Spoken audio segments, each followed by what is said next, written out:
Falcons last week. They missed their starting quarterback, Chris Chandler, in the loss to the Jets. He's back and ready to go. Well, they're anxious to have him back, too, because when Chris Chandler is healthy and finishes games, the Falcons are 11-4. He's capable of putting up big numbers, and this offense can be explosive. But the key to the whole thing is protecting him. It has to stay healthy, and really it starts up front, Ronnie, where protection has been a problem for them. Yeah, it has been a problem for him, and really the problem is this. Just do your job, and that's what Coach Reed's emphasized all week this week, that they have to do their job. They can't do more than that. Just go out and play the game, and really when you think of Art Shell, that's what he did. He's the offensive line coach, and believe me, he's going to make sure that that group does it. Now, St. Louis, on their side, they've got injury problems today, and they'll be missing 3 of their starters, Isaac Bruce, Amp Lee, Ernie Conwell. Conwell gone for the season with a knee injury. So after the struggle last week for Tony Banks and company, more problems. Well, struggle's the key word there, and this offense has been struggling. So they lose 3, they need to replace them with 3. Eddie Kennison's carried his sophomore jinx over to his junior year. He has to step it up. They have to get the ball to Ricky Prohl. He's a capable wide receiver that can make big plays. And the rookie running back, Robert Holcomb, the running back positions has to help out the young quarterback, Tony Banks. Yeah, that's right, Bill. He does have to help out Tony Banks, but Tony Banks, the quarterback, has to help himself out, and that's doing this. Don't turn the ball over. Let your defense play defense. Let your offensive guys do their job. Now, if Tony Banks is able to do this, this could be an explosive game, and he's known to really having big games here in Atlanta. Well, it's morning after here, the morning after Halloween. Well, we didn't miss it, even though we were on the road. We were out trick-and-treating last night. Trick or treat! Hi, and what are you guys? Boston Dancers! Here's some for you, and one for you. I want the whole bowl.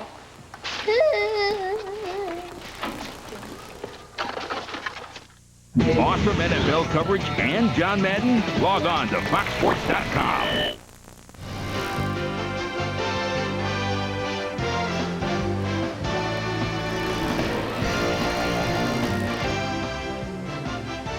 Confucius once pondered, you can lead a horse to water, but how about a Bronco to a record book? Hi, welcome back to NFL Sunday Ticket for Week 9. I'm Scott Lasky.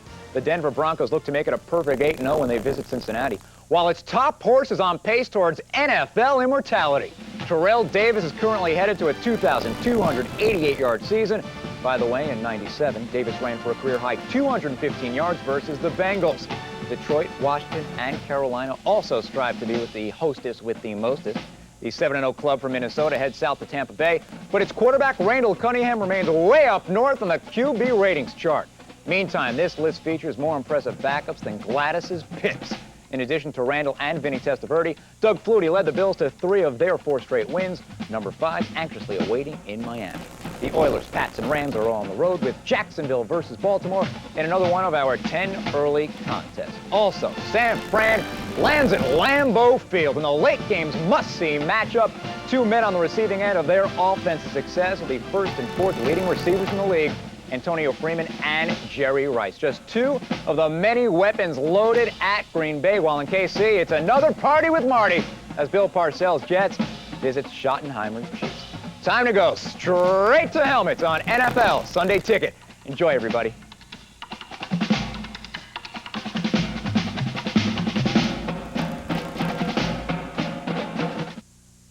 You're watching Fox NFL Sunday. No luck on that. Oh! 3 guys playing horse. It's fantastic. You got H.O.? Is that right? H.O.? H.O.? Whoa!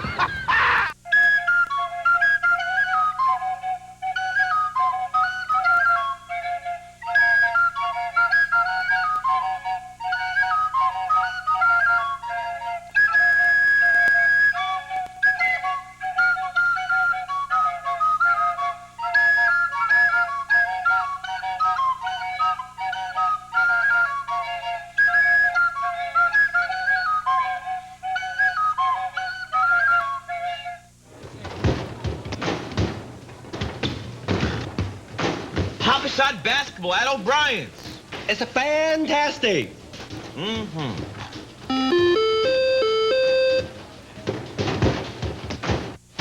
return of the week is brought to you by E-Trade, the #1 rated online broker. What a return! Overshadowed by back-to-back trips to the loss column, the Packers were determined to get back on the winning track. This 71-yard dash opened the scoring for Green Bay in a 28-10 defeat of the Ravens. Comes left, Michael, 40-yard line to the 35-30. He's going to beat the man to the corner. He's rolling into the end zone. Touchdown. Your investments help pay for this dream house. Unfortunately, it belongs to your broker. With the new E-Trade, the power is in your hands. The #1 rated place to invest online. Now open free to the public with 10 times more research. Free real-time quotes, still from just $14.95 a trade. Sign up now and get $50 free. Hey, now the power's in your hands. E-Trade. Someday, we'll all invest this way.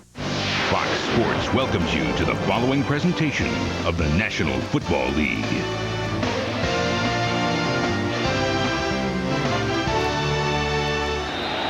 Back at the Georgia Dome, the Falcons will receive to start the game here against the St. Louis Rams. Jeff Wilkins to kick it off.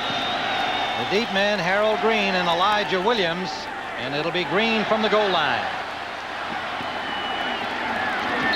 To the 22-yard line for Harold Green, who's been inactive for 5 of the Falcons games so far this season, but a key player today with a missing Tim Dwight, the outstanding rookie from Iowa, their top return man, out of action with an injury. Chris Chandler, 11-3 in his last 14 starts. This will be the line trying to protect him. Whitfield, Collins, Tobeck, Gene Williams, and Ephraim Salam. We will expect some substitutions there. Jamal Anderson, Bob Christian, the running backs. Martin Mathis, the wide receivers, and O.J. Santiago, an enormous tight end at 6'7", 267 pounds in his second year.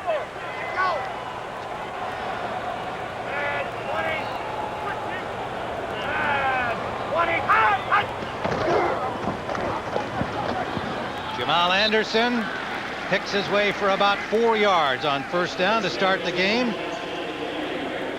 Keith Lyle coming up from the safety to make the tackle, and here's a look at the St. Louis front. Mike D. Jones, DeMarco Farr, Agnew, and Carter across the front. Pfeiffer, Hill, and Mike A. Jones. A couple of Mike Jones in the lineup, as usual, as the starters. McNeil and Todd Light on the corners. Keith Lyle and Billy Jenkins, two guys that like to hit from that safety position, and Lyle, the leading tackler on the team, with 46, and he made the first one of the game. 2nd and 6, short drop, and that's complete to Martin.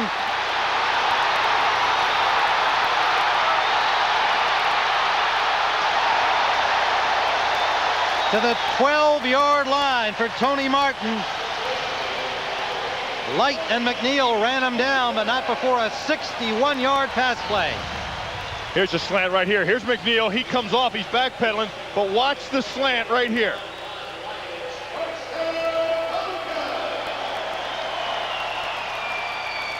And really, when you look at that play right here, you see McNeil coming on the inside. Martin's able to split the two. Now he's able to get into a foot race, and that's what you got to do, Bill. Early on, that's going to be a matchup that we're going to look at, McNeil and Martin all day. They spotted at the 11, first down. Jamal Anderson behind the right guard, struggles inside the 10, and then is driven back. It looked like it was Jones, Mike A. Jones, and Pfeiffer, the linebackers, combining to him to stop Anderson. Gain of a couple. Watch here, Mike Pfeiffer. Roman Pfeiffer. Watch him come inside here. That's a heck of a fill by Pfeiffer. It was Pfeiffer, actually, who was stepping up on the last play on the play-action pass, Ronnie. They were in a 3-deep zone, and he stepped up there because you have to respect Jamal Anderson. And he came up, and then he had trouble getting back outside, and there was a big cushion in there to run the slant. That's what caused the big play. 2nd down, inside the 10. Gain of 2 on the run. Swing pass for Anderson. Jamal Anderson. Touchdown.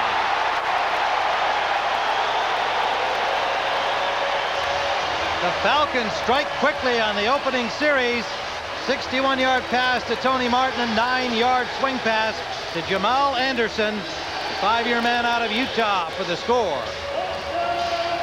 Once Anderson got the ball in his hand, he just ran over Tajay Allen, number 20. Yeah, and Tajay looked at him and said, Hey, I don't see guys like this very often, and he tried to go down, and what you got to do, Bill, you got to get in front of him, but Atlanta was able to get off to a really fast start. Morton Anderson for the point after. And Mr. Automatic connects, and the Falcons jump into a 7-0 lead over the St. Louis Rams here at the Georgia Dome.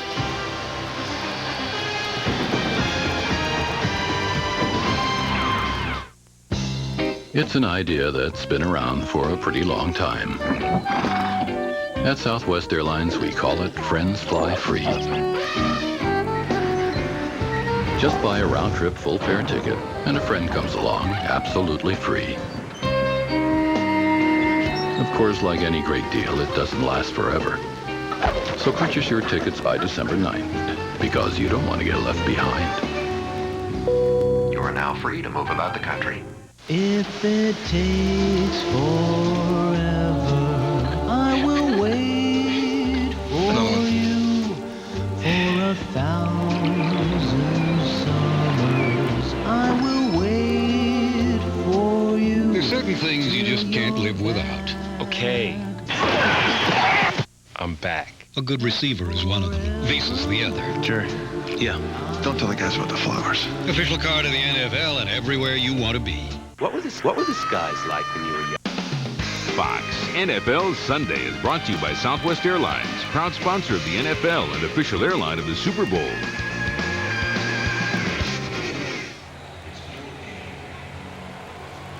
There's Jamal Anderson, his first touchdown catch of the season. He's having a brilliant year rushing the football with 690 yards so far, but he takes that little swing pass from Chandler. Look at this. Hey, look at this. Ronnie, what are they doing here? That's a flying formation, man. That goes back to the 1920s right there, man. That's something new. Morton Anderson ready to kick it off. The deep man is Tony Horn. Comes down 5 yards deep, and he will not bring it out. Linebacker London Fletcher coming back to say don't start running. So the Rams will start from their 20. Let me show you what they're doing here. They line up like this when they get in a bunch group like that. See, the kickoff return team, these guys here get to count these guys, L1, L2, L3, L4, and that's who they're responsible for. But when they're bunched up like this, they have no idea who's going to be where. Now they look at them and see what happens. They can't find them. Well, they can't count that quick. After all, they're football players. That's right. Right, Tim? Yeah, right. Anderson nailed it deep into the end zone. He was happy with that. Rams didn't bring it out, so they start from their 20. Kennison and Prohl, the wide receivers. And a flag thrown before they got the ball handed off. They have an illegal false start. Yeah, false start here. 73. That's Freddie Miller. 5 yards. It's still first down. Now, when you look at this play, one of the things that you got to look at on a touchdown play. Now, you're playing zone. You're Allen, the corner here, number 20. You got to look at the triangle. You got to know who's going to get into that area. And as you're looking at those three guys, the one guy you don't want to come in that area is the big fella right there, Jamal Anderson. Him coming out there, now you got to get your body in front of the big guy. And there, like most defensive backs in this league, they don't want to do it. Kennison and Prohl out to the left. Go to Holcomb. Whoa. He's met behind the line of scrimmage. Clean shot for Chuck Smith. The defensive lineman coming off the end. Nobody blocked him, and Holcomb goes down. Tony Banks, 12 and 24 as a starter. A difficult week against the 49ers last week. Up front, Orlando Pace with a sore shoulder. Miller, Flannery, Tom Newton gets a start today for the injured Zach Wiegert, and Mike Brudadoria also hurt. Gandy at the tackle, and then Conwell, of course, the tight end, gone for the season with his knee injury. That brings a rookie, Roland Williams, into the tight end position, number 86. Banks wants to throw, and that's in and out of the hands of Williams. That's the rookie. Rookie from Syracuse, their 4th round pick this year. Defensively across the front, Chuck Smith, Shane Dronette, Lester Archambault moves in to tackle for the injured Travis Hall. The linebackers, Sauer, Tuggle, and Bennett. Tuggle playing with a bad ankle. Ray Buchanan, Michael Booker on the corners. Booker in for the injured Ronnie Bradford, and Robinson and William White are the safeties. Cornelius Bennett, former Buffalo Bill, the leading tackler for Atlanta so far this season. 3rd and long. Banks rolling left, and he'll run it. Goes out of bounds, well short of the first down yardage. Just got back to the original line of scrimmage at the 20. They tried that little dash pass to get Banks outside. You saw the whole line moving out there. That's to help slow down some of the rush that they're going to expect, that they're going to see from Long and company, from the Atlanta Falcons. So they get that pocket moving to the sides to buy Banks time, but Banks didn't find anybody downfield. Todd Kinchin is the deep man awaiting the punt. And Kinchin replacing Tim Dwight. We talked about his loss. There he is on the sidelines. This really outstanding rookie return man from Iowa, who was injured and out of action today. So they miss him on both kickoffs and punts. Kinchin will handle the punts today. He's standing at the 35 of Atlanta. Rick Tootin hits it from the 9-yard line. Kinchin gets to midfield. Good field position for Atlanta. 39-yard punt, a 7-yard return, and the Falcons have good field position with a lead. You guys are in here again? I can't believe this! You're always in here nursing your injuries. I have never seen such a group of cream puffs in my life. This is football! I need guys that can play!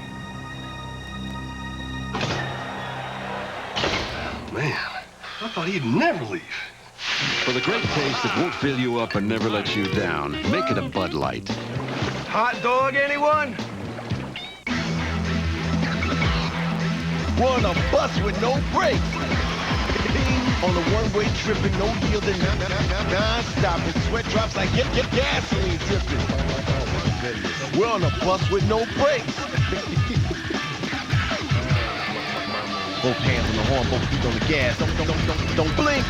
Bus is already gone, like a bus with no brakes. Toot, yeah, beep, beep. Toot, yeah, beep, beep. Never on cable, never on premium movie channels, never on any other network. Now The Lost World comes only to Fox, and that's not all. See it with new scenes added. Steven Spielberg's The Lost World. Tonight at 7/6 Central on Fox. Back in Atlanta, the Falcons in good field position. There's Steve DeBerg, the 44-year-old who came back out of retirement to become a backup quarterback and got to play last week. However, they lost to the Jets. Chris Chandler says that DeBerg has been invaluable for him, more as a coach than as a teammate. Chandler, and that is tipped. Intended for Mathis. And a hand up on the ball. Keith Lyle got a hand on it, number 35. Little play action bootleg. They faked the handoff to Jamal Anderson, and all the defensive linemen were chasing Anderson. And then out the back door, Chandler slipped and was looking for his wide receiver, but Keith Lyle wasn't fooled. Chandler 2 of 3, hit the long bomb here. If you just joined us on the first series, a 61-yarder to Tony Martin, setting up a 9-yard touchdown pass to Jamal Anderson.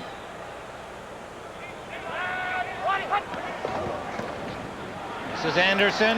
He's got blockers and gets inside the 45-yard line of the Rams.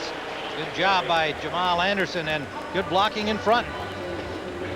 Kevin Carter on the hit.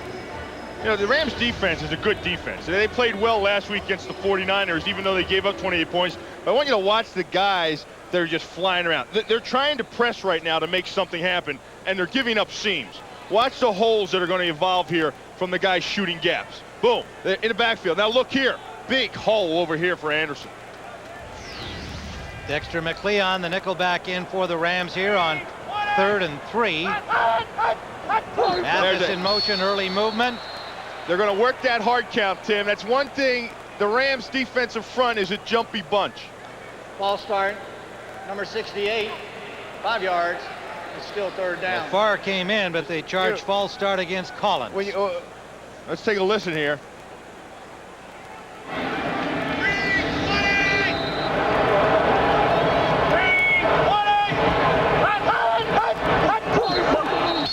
Let's see, you know, sometimes that hard count gets going so much it fools the offensive lineman.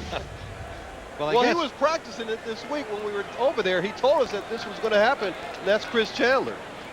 Kinchin comes in, 3 wide receivers. 3rd down and 8 after the 5-yard penalty. Chandler with protection and throws into double coverage there. The pass a little too high. Intended for Kinchin, incomplete. And there's a little scuffle going on down here with somebody's helmet off. Who's got the head off? And there it is. It's Bob Whitfield lost his head. Yeah. Well, at least his helmet. And there's flags all over the place, all behind the play after the pass was thrown. And I think a little bit of this stems from last week. The Rams felt that the 49ers were taking advantage of him, doing some dirty things to him. You're right, Ronnie. Personal that leg foul. whipping going on. Number 90 of the defense, jerking the helmet off of the player, 15 yards, automatic first down. Mike Jones wound up with Whitfield's helmet in his hands. Whitfield's got his hand. I'll see. Whitfield's got his hand up in here, and that upsets the offensive lineman. And Ronnie, you're right. I mean, that's the whole thing. I think it starts from last week. You can see him pulling. That can be dangerous. I know. I did it a few times. But honestly, it can be dangerous. I've seen guys on our team got pulled around by the Raiders one year. It would strain your neck, and you're led by the head.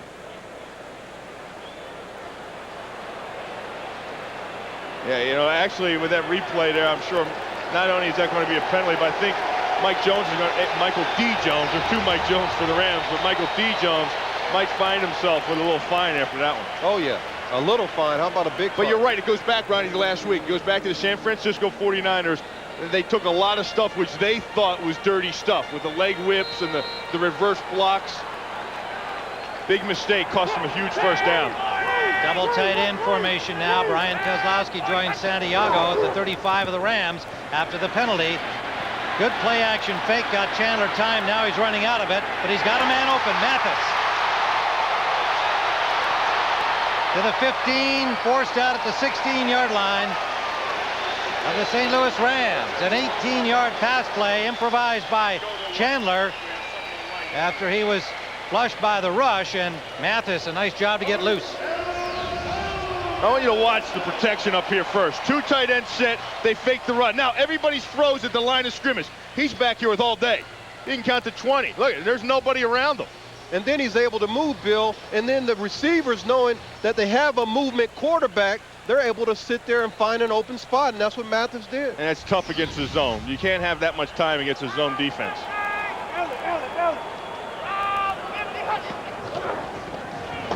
Straight ahead for Anderson. Inside the 15 to about the 13-yard line. Eric Hill, the linebacker, number 54, made the tackle. Well, Jamal Anderson, I mean, get used to hearing about him, because I think that, barring any kind of injury, that he's going to be a guy that just keeps putting up numbers. A real workhorse, Ronnie. Yeah, I mean, here's a guy that is like a bus. Maybe his wheels are a little bit different than the other bus, but this guy has got the same type of body. Matter of fact, Eric Hill, the linebacker, said he reminds him of Earl Campbell. 2nd and 7 for Atlanta. And again, a big hole for Anderson. Beautiful blocking job. He gets down to the 7-yard line. Anderson is averaging 4.2 a carry, and that's despite only getting 46 against the Jets last week, telling you the kind of a season he's been having. You talked about the engine and the wheels and the style, and this guy can bring it. He is a load. I mean, I heard the pop up here. Let's see if we can take a listen to the collision of the impact that he brings.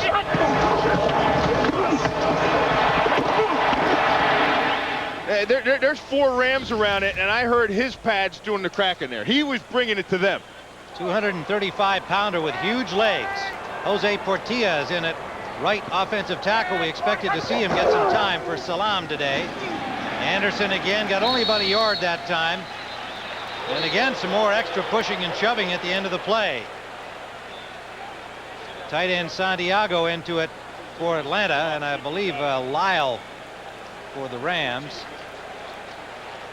Or the linebacker Jones, Mike A. Jones. You know, they were talking about the offensive line, Timmy, and we talked to Dan Reeves, head coach, about the line. He said, you know, I'm going to try to rotate some guys in there. Take a look at some guys. Here's Portilla. He gets in there. He just misses Kevin Carter completely. And Kevin Carter is able to flatten down. They have a problem with the run blocking and a problem with some of the pass protection, especially outside. Now, Portilla's a rookie free agent, and he replaced another rookie, Ephraim Salam. Salam is now back in on this play. Play action again, and a little too high for Mathis. Couldn't bring it down. Terrence Mathis, the 9-year man from New Mexico. Bill, I saw that play in practice. They worked on it in the red zone area, and what it is 3 strong. They were trying to get the fullback Christensen out to the flat, and then they try to work Terrence Mathis back to the flat as well, and right there he does a great job of pivoting and finding the open hole, but not finding the ball. 9th play of this drive, with 2nd and goal at the 5-yard line. Atlanta threatening. They're up 7-0. 3 wide receivers. That's Mathis in motion behind the ball. Short drop, little fade. Intended for Martin, incomplete. Nice play, McNeil. Ryan McNeil, number 47, knocking it away. Well, watch what they do here. They get you bunched up. Now, this bunch pairing over here is something that it's tough to defend. Look, they have 3 wide receivers over here bunched up. Now, that puts a strain on these guys right here. And over here, you got one-on-one, and that's what they want to hit. They want to get you concentrating over here, then throw the fade over the top. And McNeil does a good job of staying with the ball, finishing the play there, Bill. And that's what you got to do. You got to stick your hand, but you got to fight right there at the end. Santiago, the tight end, comes back in to make it strong left. Christian, the fullback, in. Chandler trying to get it to Anderson. Excellent coverage by Anderson from Mike A. Jones. They might have an argument on that one. Anderson wants the flag. He jumped up, went in the flag. Mike Jones was covering him pretty tight, Ronnie. I couldn't tell from here whether he had a hand draped over him or not. Well, I can tell you that he probably can tell you what kind of gum he's chewing. And the flavor? There he is back here. I can't see from that angle where his other hand was. It looked like his far side hand made a nice break on the ball. Well, he prevented the touchdown pass. Well, he got up. You know, when you get up and you pull your fist in close, you're usually guilty. Morton Anderson for a 22-yard field goal try, and that is good. And so the Falcons with a 10-0 lead, 6:32 to go in the first quarter.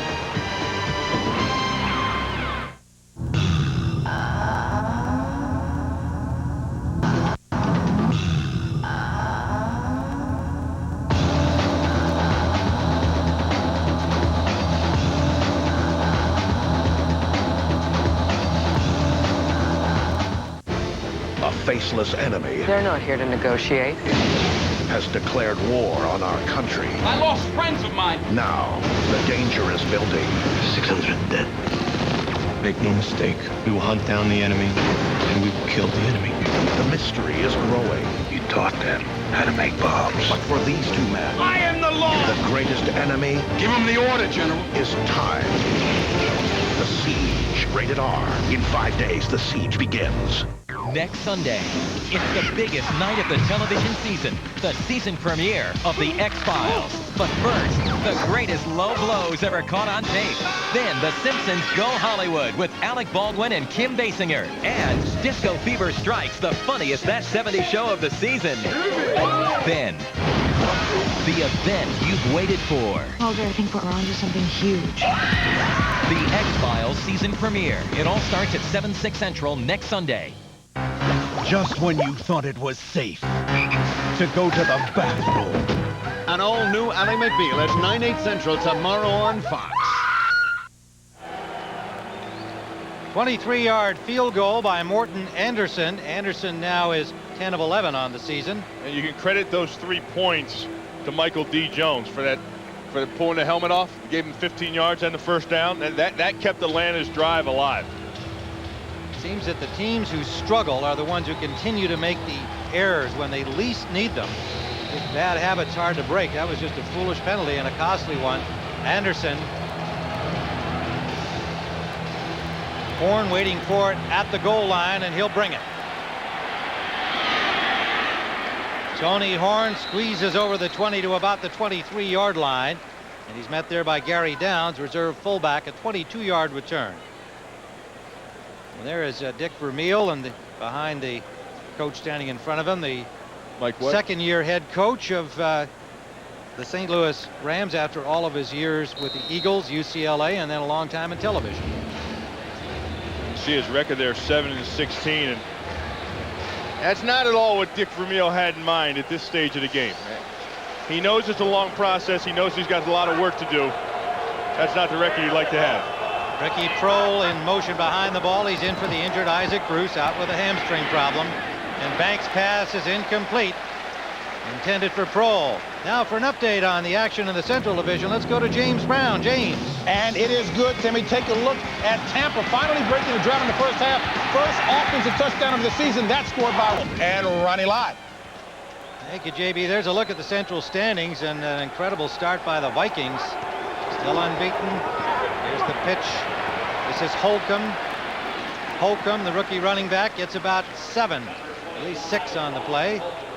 That is John Burrow playing at left defensive end with the loss of Hall to injury. Archambault moving inside and Burrow moving up to the left defensive end. Robert Holcomb, the rookie running back from Illinois, really forced into the starting position. You know, the Rams had some running back problems. They lose Craig Ironhead Hayward and of course Phillips, and then Greg Hill gets injured, so that Holcomb has to go. And he's a rookie, still learning what's going on in the NFL, and he's pressing to make things happen. 3rd and 5, nickel package in, Fuller and Bush into the secondary for Atlanta, and Banks is sacked. That's Chuck Smith. Shane Dronette into the action with Chuck Smith. There's Chuck Smith working outside. Now he's outside the tight end, and Pace is forced to get back, but he's already got the shoulder.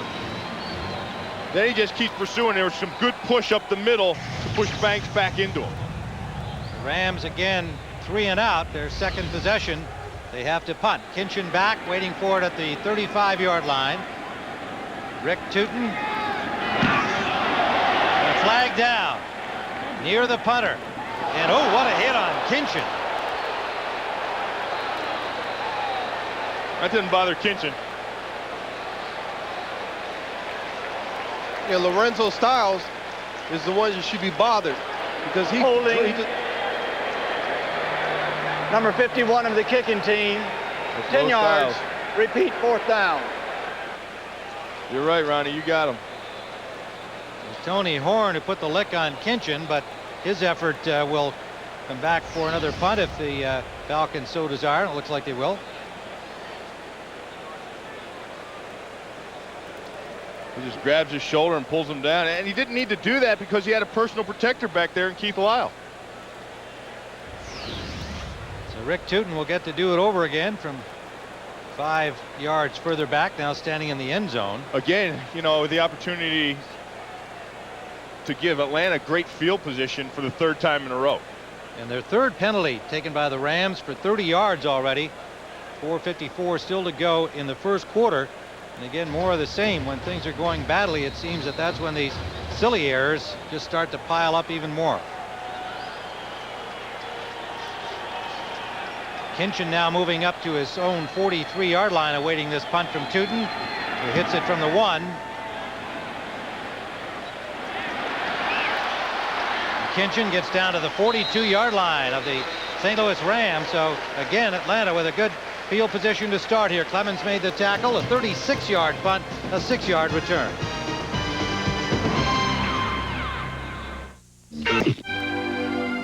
Per generazioni la famiglia Capece ha prodotto il miglior olio d'oliva di tutta l'Umbria. All'improvviso il mondo è cambiato. Globalizzazione, tragedia. Perché piangi?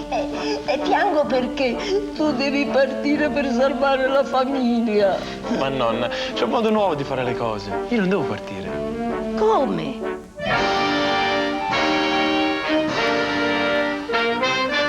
Mi fai piangere per niente. Fox NFL Sunday is brought to you by Volkswagen. On the road of life, there are passengers and there are drivers. By The Siege, starring Denzel Washington, Annette Bening, and Bruce Willis. In 5 days, The Siege begins only in theaters. By IBM, are you ready for e-business? And by Burger King. If you ask us, it just tastes better. We're back here in Atlanta. The Falcons in good field position again after the short punt. Costly penalty, 1st down at the 42. Chandler, that's complete to Tony Martin. inside the 30 for a first down. And again, the Falcons with the 2 subs in on the offensive line. Jose Portilla tackle for Ephraim Salon, and Bob Hallen in for Calvin Collins at left guard. Boy, Chandler did a nice job of just staying in the pocket, Ronnie, on the facing the blitz.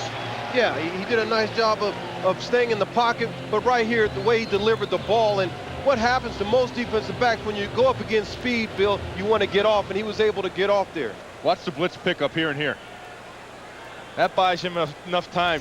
They didn't have that last week, and DeBerg took a beating.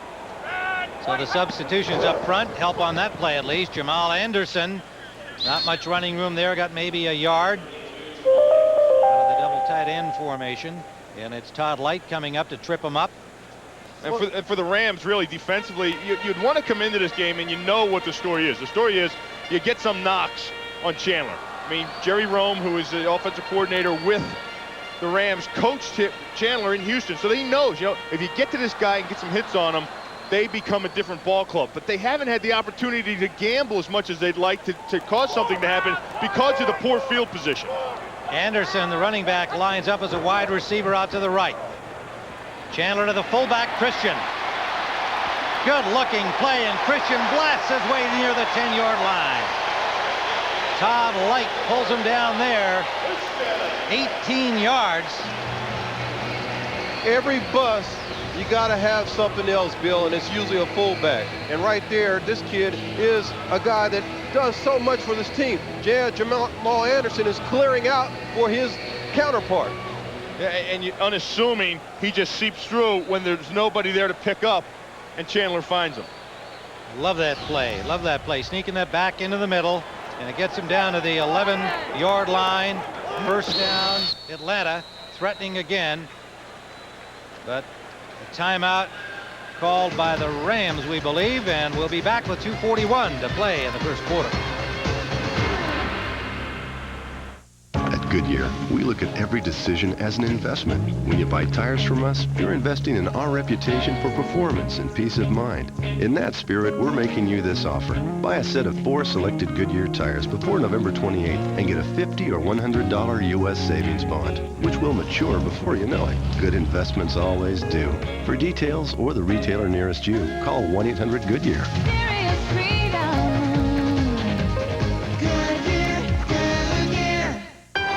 It is one of the most powerful warships, with satellite communications, radar and propulsion systems that are the most advanced in the world.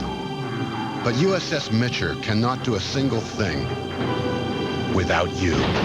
Because the most important part of USS Mitcher is her crew of over 250 sailors who every day embark on a journey of honor, of courage, and of commitment. Call 1-800-USA-NAVY. Let the journey begin.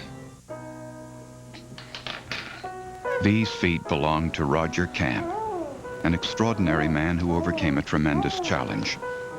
Roger is determined to lead an ordinary life, to perform the everyday tasks that you and I take for granted. So he won't miss a second of FoxSports.com. Whether it's daily insights from John Madden or real-time scores and stats, it's like having the NFL on Fox online. Hi, I'm Troy Aikman of the Dallas Cowboys. Please join me in supporting the United Way. The NFL, the United Way in you, the power of teamwork.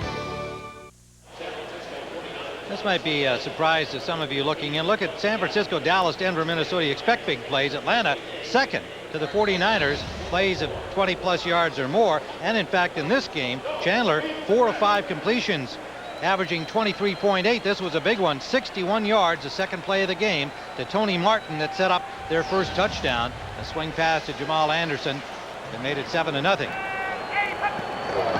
And they're threatening here again. This is Anderson. Anderson, wow, touchdown. What a run. What a run. Keeping his foot. What kind of engine did you say that he had? That's a twin turbo diesel. 12 yards running through 2 Rams. A couple of pretty tough guys. Styles, the linebacker, and Keith Lyle, one of the better tacklers in the game. And their leading tackler. Styles is down and has not been able to get to his feet yet. He was off balance and ran over people.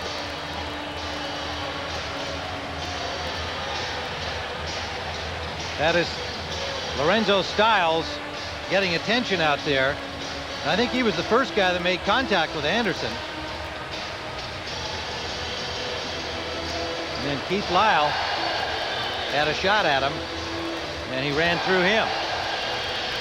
So Jamal Anderson, you can see the size of his thighs there. He's just an enormous guy.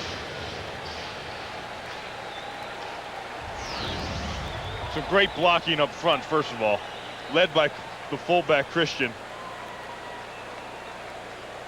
But the hard part about that is if you don't get your head in front of the big guy, you're going to have a tough time bringing him down, Bill. You got to get your head in front. And like you said, it starts up front, though. Boy, look at that nice pickup. They get the tight end. O.J. Santiago pushes down Michael Jones. 12-yard score for Jamal Anderson. There's 1, 2, and 3. Throws him into the end zone. Does that equal an insurance ad commercial there? Some kind of endorsement. Wow, that was a great play. Anderson for the point after. And still with 2:35 to play in the first quarter, the Falcons are now up on top 17-0. Jamal Anderson been a one-man wrecking crew here, running and receiving.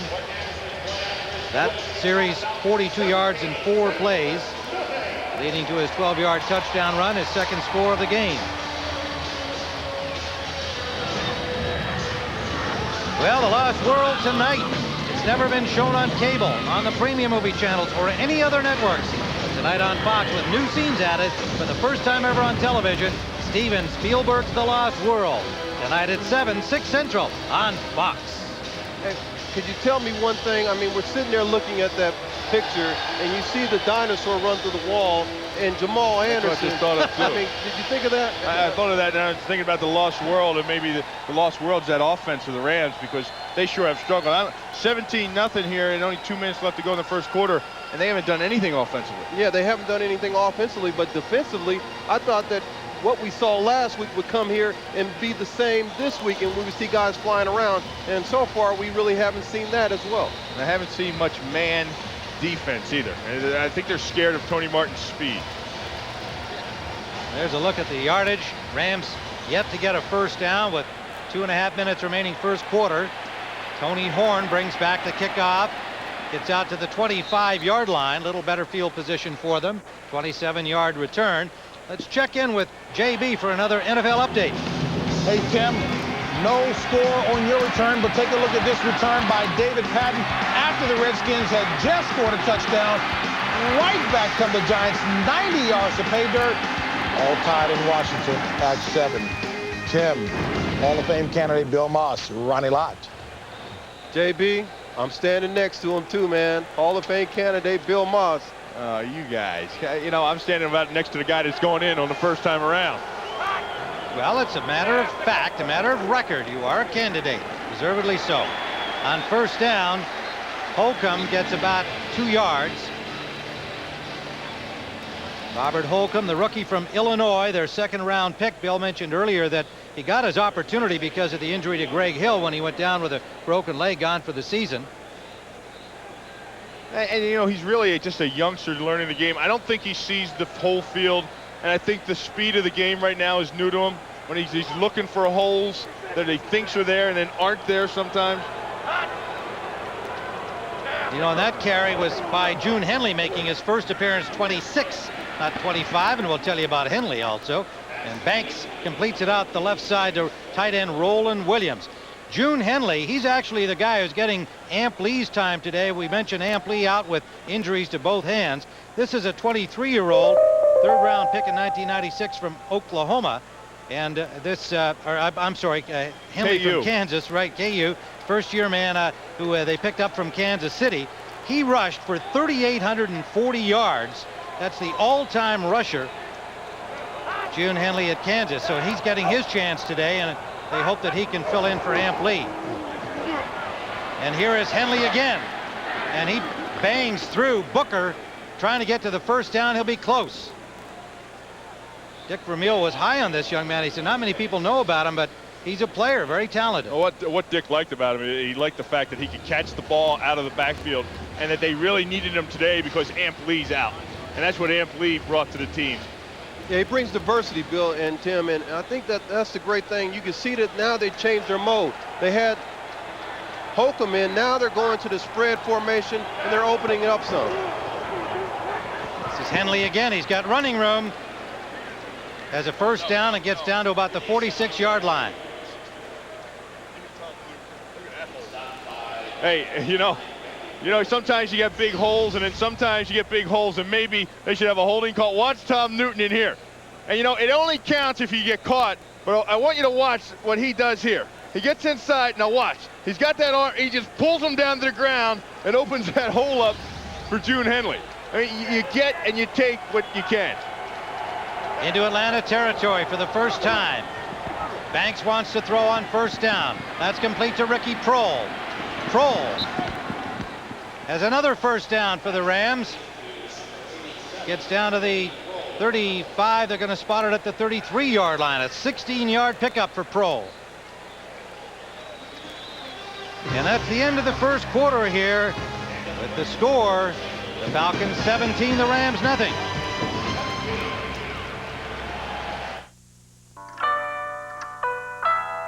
Var rädd om dig nu, Sven-Åke.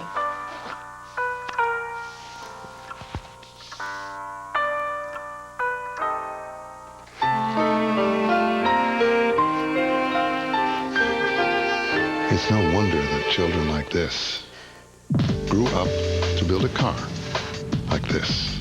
The new Volvo S80. Protect the body. Ignite the soul. A lifetime of dreams. Super Bowl 33 on Fox. 3 cops. I need some backup. Come on. Police. 1 woman. And a murder. I didn't kill nobody! That became a mystery. There's something wrong with the night owl. I just can't prove it. I just want to solve this thing, even if it means paying the consequences. LA Confidential. LA Confidential premieres November 7th at 8 Eastern and Pacific. Subscribe to HBO now. No one has survived to tell them what happened on this ship. There's something down here! Now, the only question is... They're wiping us out, one at a time. Who's next?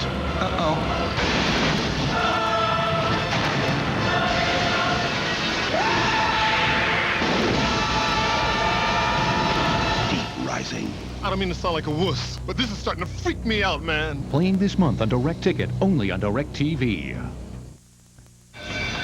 Look, it's me.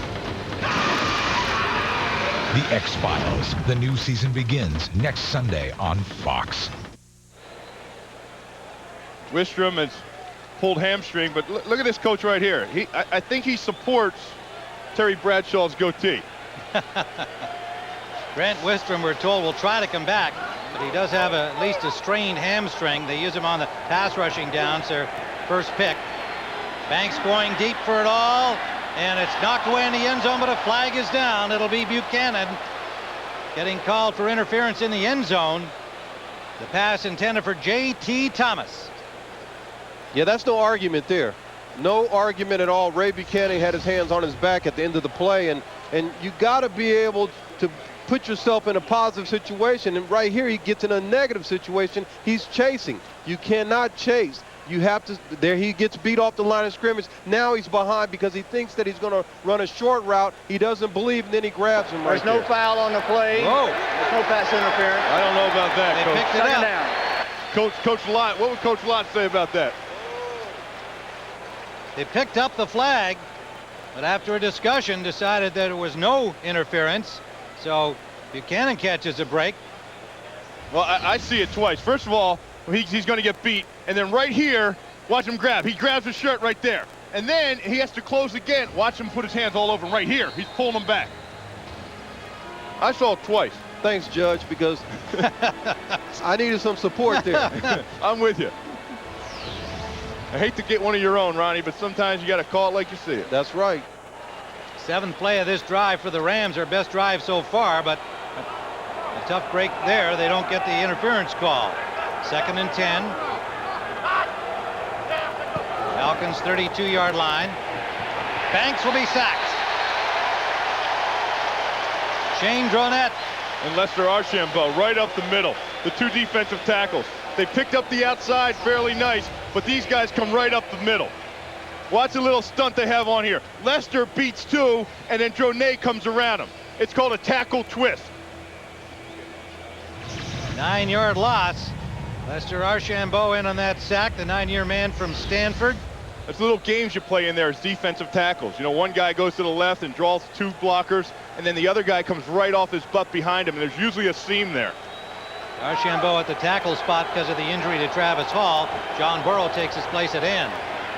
Screen is dropped, and Banks just kind of drilled that a little faster than Henley was expecting it to come on a screen.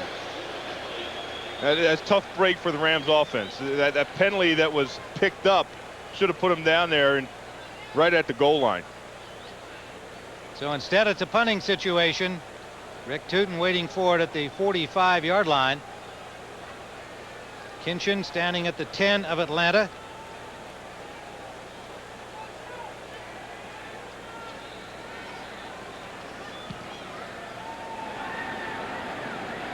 Fair catch signaled right at the 10.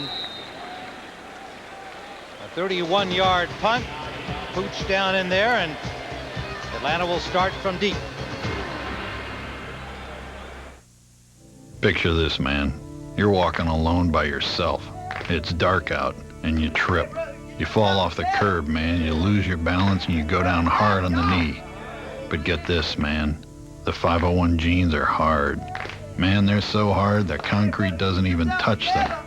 But get this. The jeans scuff your skin. Man, the jeans are so hard, they scuff you. Levi's hard jeans. Probably harder than necessary. Professional builders. People who make a living with their tools. Prefer to buy their tools at the Home Depot. More than any other store in America. And whether it's the selection, the quality brands we offer, or our guaranteed commitment to the lowest prices, we think it's a pretty powerful argument for why you should shop here too. The Home Depot, where people who know their stuff buy their stuff. We asked the Hartford Wolfpack to try the Norelco reflex action for 21 days. There were signs of resistance. Get that electric out of my face. This ain't gonna do nothing on my beard. But then they began realizing how it adjusted to the contours of their faces for an unexpectedly close, smooth shave without the nicks and cuts of a blade. Kind of like a Zamboni, eh? Even their fans noticed they were changed men. Look at you pretty boys, so smooth. The Norelco reflex action. Put it to the test. If you don't like it, we'll give you your money back, guaranteed. Fox NFL Sunday is brought to you by the U.S. Army. Be a part of the toughest, smartest Army in the world. Be all you can be. By Taco Bell. Want some? By Aetna, for what matters most, your health and financial security. And by Norelco, for an unexpectedly close shave. Put it to the test. John Brody. Well, why is he here? Well, he's the father-in-law of Chris Chandler. And, of course, it gives him yet another great source, Chandler, because he's already said that Steve DeBerg is really his quarterback coach, literally on the field with him. This is Anderson. Jamal Anderson has the first down out to the 23-yard line, a 14-yard pickup. That's staying with the hole. That's knowing where you're going to go and staying with it. That's something that Robert Holcomb's going to have to learn to do. Watch the hole. It's not much of one, but Anderson stays with it. It's easy to stay with it, Bill, when you got Christensen leading you. Right there. Just stay with it. Not much of a seam, but just a little crack of daylight is all you need if the helmets of the offensive linemen and the blockers are in the right spot. You can see a nice lane cleared by Tobeck and Williams for Anderson. Anderson now has 48 yards rushing. Double tight end on this first down play. Goes out the left side. Gets about 3. Well, heck, if it worked to the right, let's try the same play to the left. And anytime you gain more than 3 yards on a carry, you're successful offensively. Same thing over here. Remember they ran the play this way? Same play. They get the block here and here. They lead the fullback up, and here comes Anderson. Staying with the hole. Look, little hole, he just keeps barreling forward. And anytime you gain more than 3 yards, you win. He got 4, leaving 2nd and 6.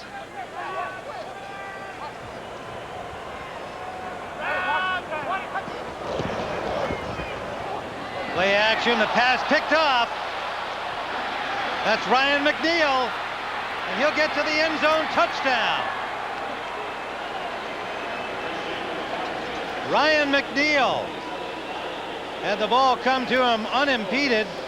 It was intended for Tony Martin, but went right to McNeil on the numbers. A 40-yard return for the score. Let me tell you this. That play was 6 points either direction. It was either going Tony Martin 6 right. Or it was going the other way 6, because McNeil gets beat. This ball was grossly underthrown. Look, there's nothing back here. He threw the ball behind Martin. And what you do there, Bill, is that when you're a defensive back, who's your best friend? Defensive lineman. And that's what caused that play. Wilkins for the point after.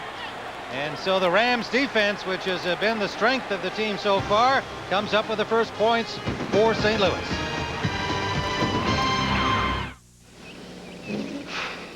For richer, for poorer, in sickness and in health. For richer, for poorer, in sickness. Or for sickness and in health. In sickness and in health. For richer, or for poorer. For richer or for poorer, in sickness and in health. And in health. Your health and your financial security. At Aetna, our focus is helping you with what matters most.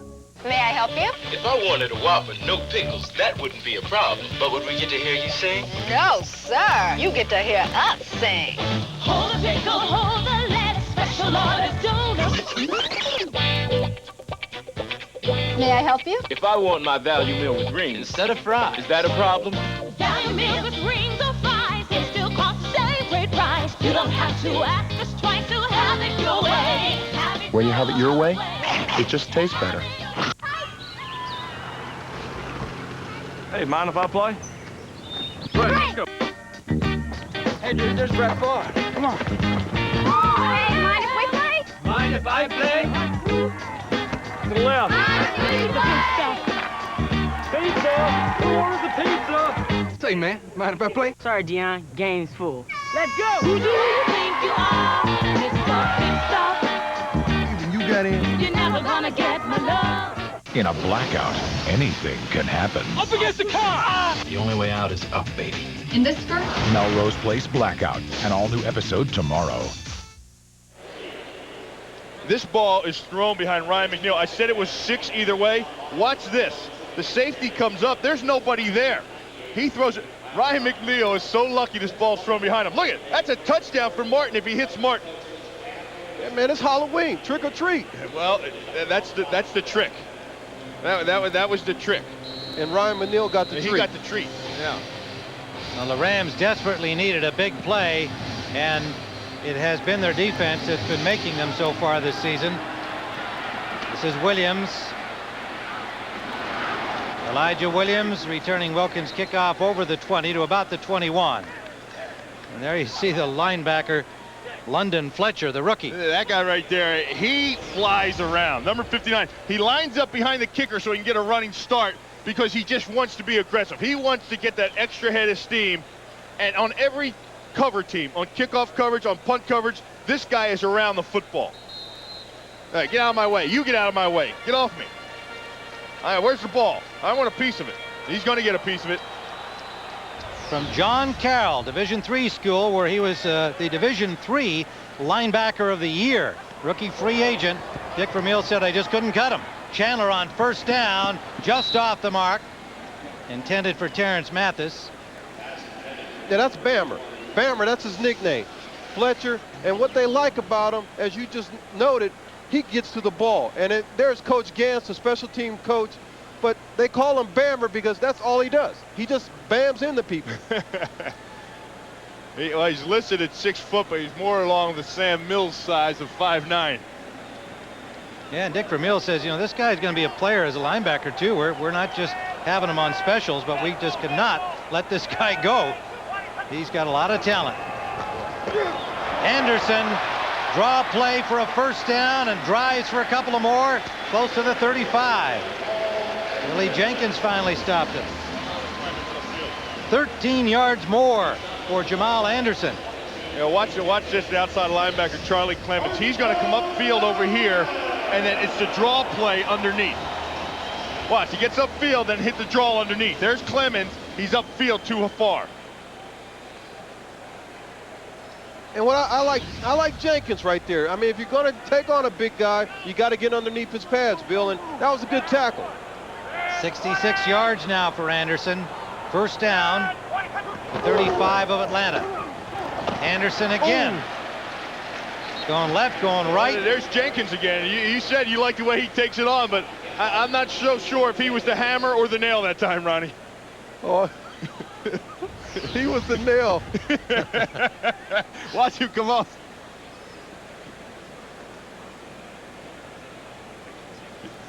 Yeah, he was the nail. He was the nail, but you know what? When you're tackling big backs, as you heard the sound there, that's what you do. You get in front and you become the nail.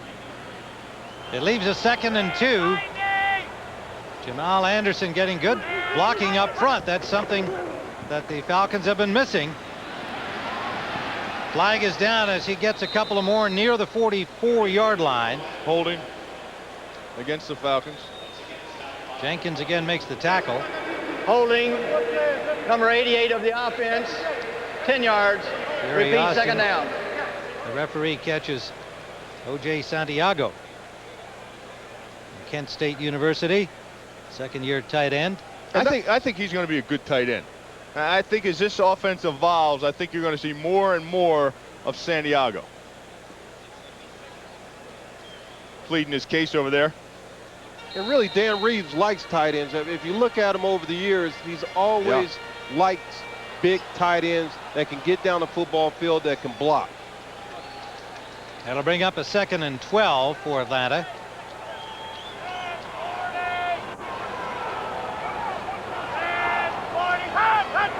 There's the hard count.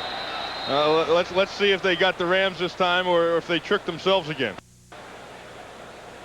I like Chandler's expression. He said, I think the Rams are sometimes kind of froggy, meaning they will jump if you can work the hard count effectively on them.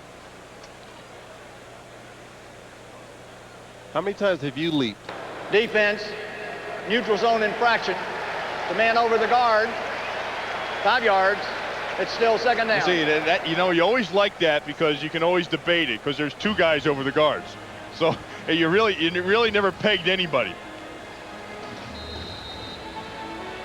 The man over the guard jump. Let's hear it.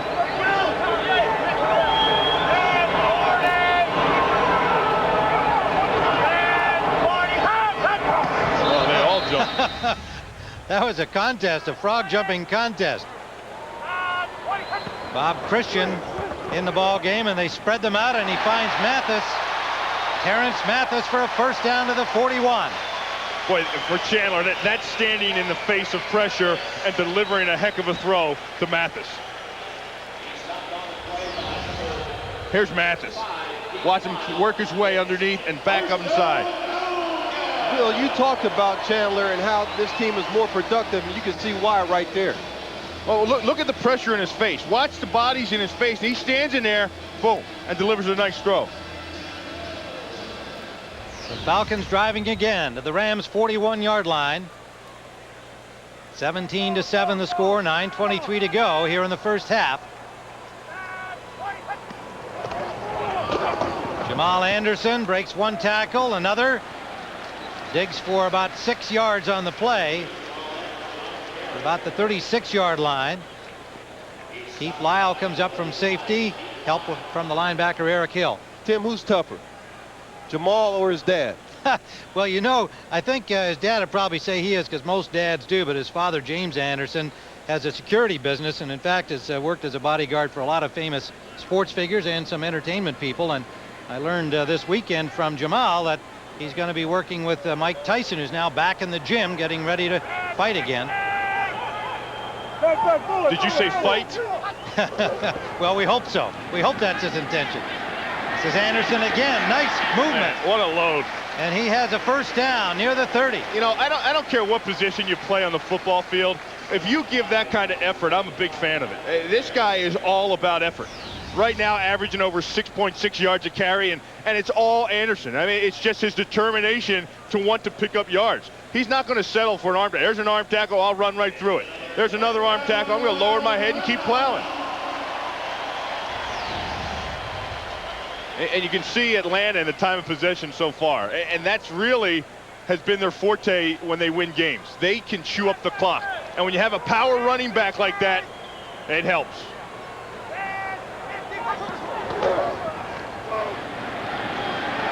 They fake the pitch, and it's complete to the tight end, Santiago, and a first down deep in Rams territory.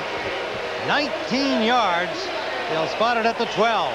Oh, you talked about it. We talked about it, Ronnie, as the tight end and getting downfield, a big guy that can block. First, you get the little waggle action out here, a fake pitch, and here's Santiago. He's going to work his way across the field. Got past Eric Hill, and there's a little crease on the safety. The hard thing about being a safety is when a guy like Jamal Anderson is banging on you, you forget about the tight end. Santiago grew up in Toronto, a suburb, Whitby, Ontario. Fumble. Loose ball is grabbed by the Falcons. A close call there. After a good drive, they nearly coughed it up. Yeah, Chandler didn't really put the ball in Anderson's hands. He reached out there, and they never really put it in the right spot. He never got a good position on handing him the football. When we saw Steve DeBerg the other night in his Zorro outfit, he was talking about working with him on handoffs. And that one, as you said, he kind of short-armed him, didn't he? Anderson made a good recovery. DeBerg said, you know, you kind of pretend you've got the foil in your hand there, and you reach out like you're making a thrust. You get the ball into that running back's hands. 2nd and 11. That's complete. Terrence Mathis to the 6. Chandler zinged that in on target. You know, they do a lot of things with Anderson. You know, they've been splitting him out wide at the wideout position, making him a wide receiver. They line him up outside that time, and then they motion him in. They bring him inside because they felt like they're down in the red zone area. A lot of defenses will blitz you down in the red zone area, so they motion him back inside to help pick up a blitz. 3rd and 4. They can get a first down at the 2-yard line. Kinchin comes in to make it 3 wide receivers. Anderson, the lone setback. Kinchin in motion. Pressure on Chandler. Can't get it away. Picked up by the Falcons. Oh, that, you know what? Now, was it a fumble or an incomplete? There was no sign that he got forward motion and no sign of an incomplete pass. They're ruling that a fumble because it's the only thing they could rule. If they're going to spot the ball there, they're going to have to rule the fumble, and picked up by Tobic. Yeah, because otherwise you wouldn't be able to do that. Watch. Gets his arm just starting up. Ray Agnew has his arm, and that's a fumble. So the Falcons catch a break here, an alert play by Tobic to grab the loose ball. He played running back when he was in high school, so yeah. he's comfortable with that position. 22-yard field goal try for Morton Anderson. That's a chip shot for that guy, his 2nd of the game. And the Falcons widen their lead, 20-7, 4:46 to go, first half.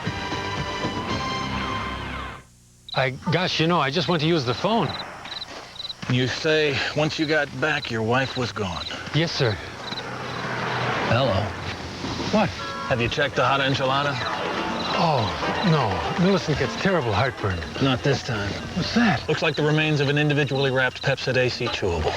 Introducing Pepsid AC Chewables, the first chewable to stop heartburn before it starts. Millicent? Is that you? Start living heartburn-free with new Pepsid AC Chewables. 'Twas right before Christmas when all through the house not a creature was stirring. Well, maybe a mouse. The children were nestled all snug in their beds while visions of presents danced in their heads. Then what to my wondering eye should appear but a speedy truck filled with packages and gear?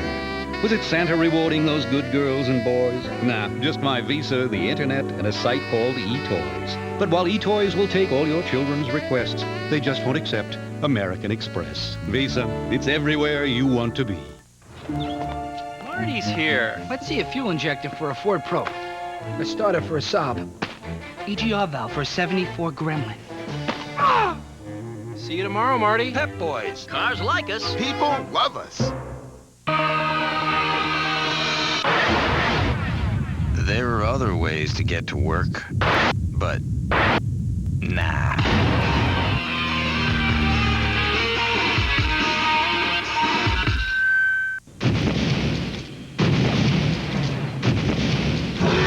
They're getting closer. The Lost World, tonight on Fox. You're looking at Amp Lee there in the warm-up suit. He's unable to go. He's got injuries to both hands. Hurt in the Jets game last week. Out of action today, and that's Mike Grudadoria sitting next to him looking somewhat disconsolate, not just at the score, but the fact that he's in uniform but really not ready to go. He's got a back injury, unable to play today, and that meant that Tom Newton got the start for the injured Zach Wiegert at right guard for the St. Louis Rams. This is Horn, ran into his own man, but makes a good move to get to the 25-yard line. 43-yard return for Horn, and that's where the Rams will start when we return to the Georgia Dome.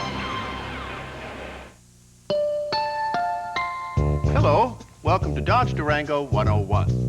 Today I'll be covering the 5.2 and 5.9 liter Magnum V8 vis-a-vis Durango's superiority in the class structure of domestic compact sport utility vehicles. You're not listening. You're just staring at the Durango, aren't you? Aren't you? Why do I even bother? I don't know. I'm just standing up here like a big doofus.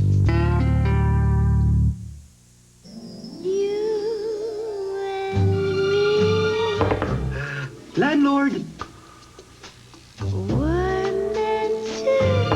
Cable guy. It's the police. Open up. Yo quiero Taco Bell. Hey, nacho lovers, get a massive order of nachos Bel Grande for just 99 cents when you buy a large drink. That's over $1 off. Better hurry. Where would you turn for the best sports news? With 3,500 pro games a year,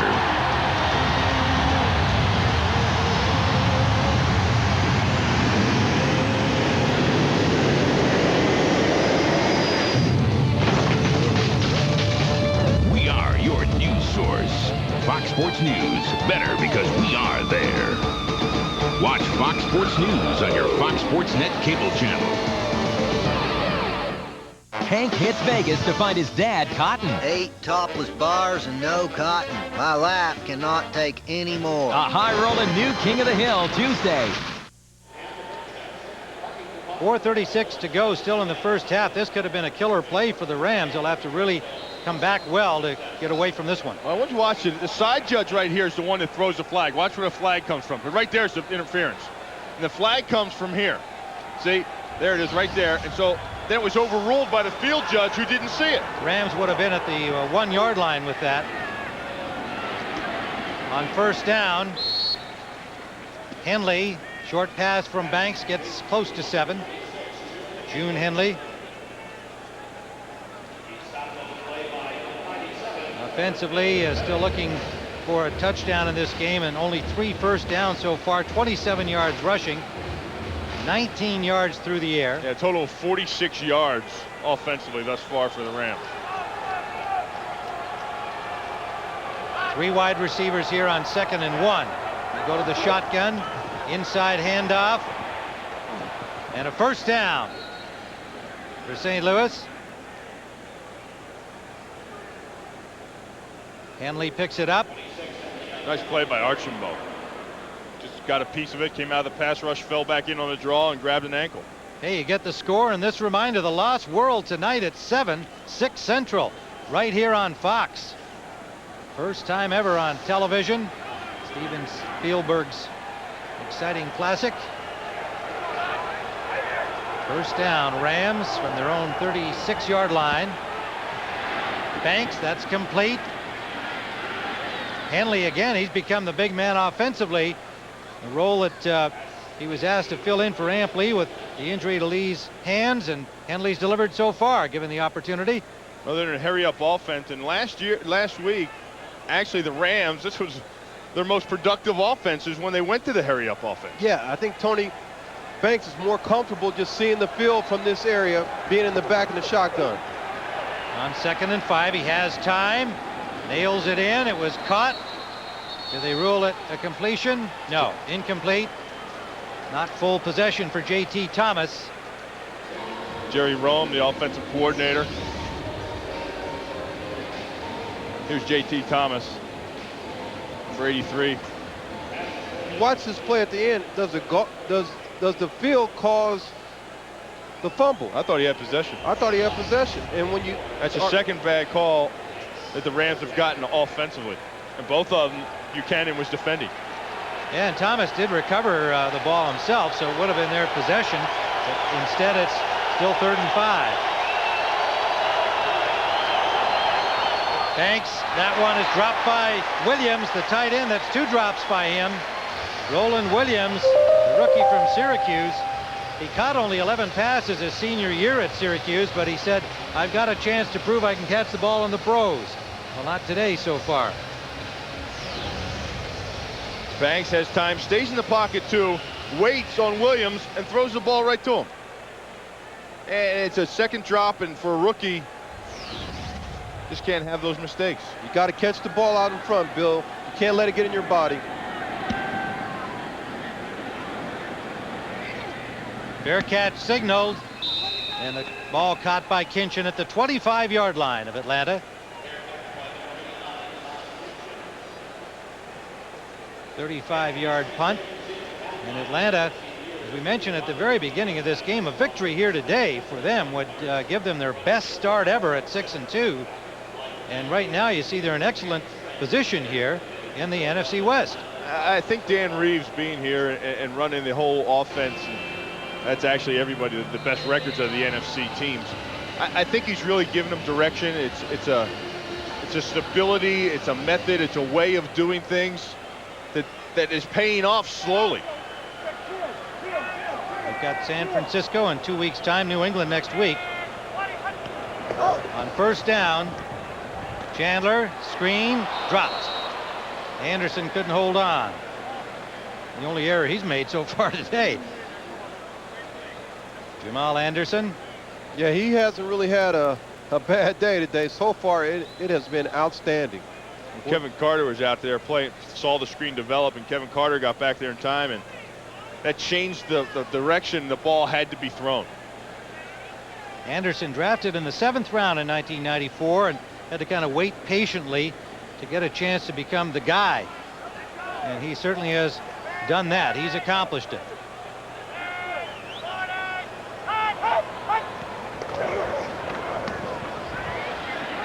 That's complete out the left side. Terrence Mathis, he's been a busy man today, receiving in this first half for Chris Chandler. Chandler now 9 of 17. You know, for his size, Terrence Mathis, I think, is really a heck of a receiver. You know, I think the perception of Terrence Mathis was he's just one of those guys that it can only be good in a run and shoot offense. He's dispelled that theory as of late.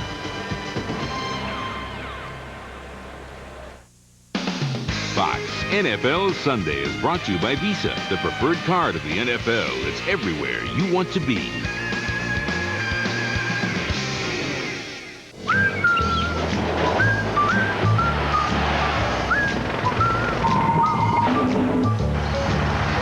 There's somebody I'm longing to see. I hope that he turns out to be someone to watch.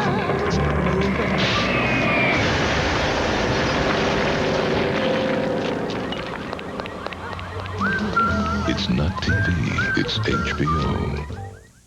At Uniroyal, in order to make a point about our new nail guard tires, we added a few to our test track. Nail guard tires, designed to seal 90% of tread punctures, instantly and permanently.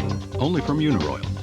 Now that the Bunny has the new advanced battery, it's a whole new ballgame. We have to be prepared for just about anything. Ain't that right, boys? New Energizer Advanced formula. No battery lasts longer.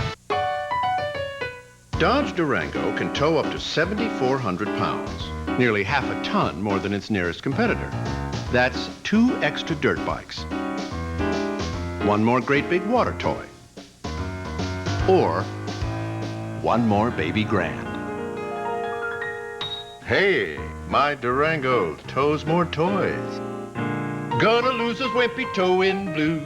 Oh, yeah. Be there to say goodbye when Brandon Walsh leaves Beverly Hills. I have no regrets. Neither do I. 90210, an all-new episode, Fox Wednesday. 2 minutes left first half. You're looking at Terrence Mathis. He's got 4 catches, 56 yards so far. Tony Martin with 2, 75 yards. Of course, he had that big one for 61 on the second play of the game that set up the opening score. But Mathis so far has been the go-to guy for Chris Chandler here in the first half.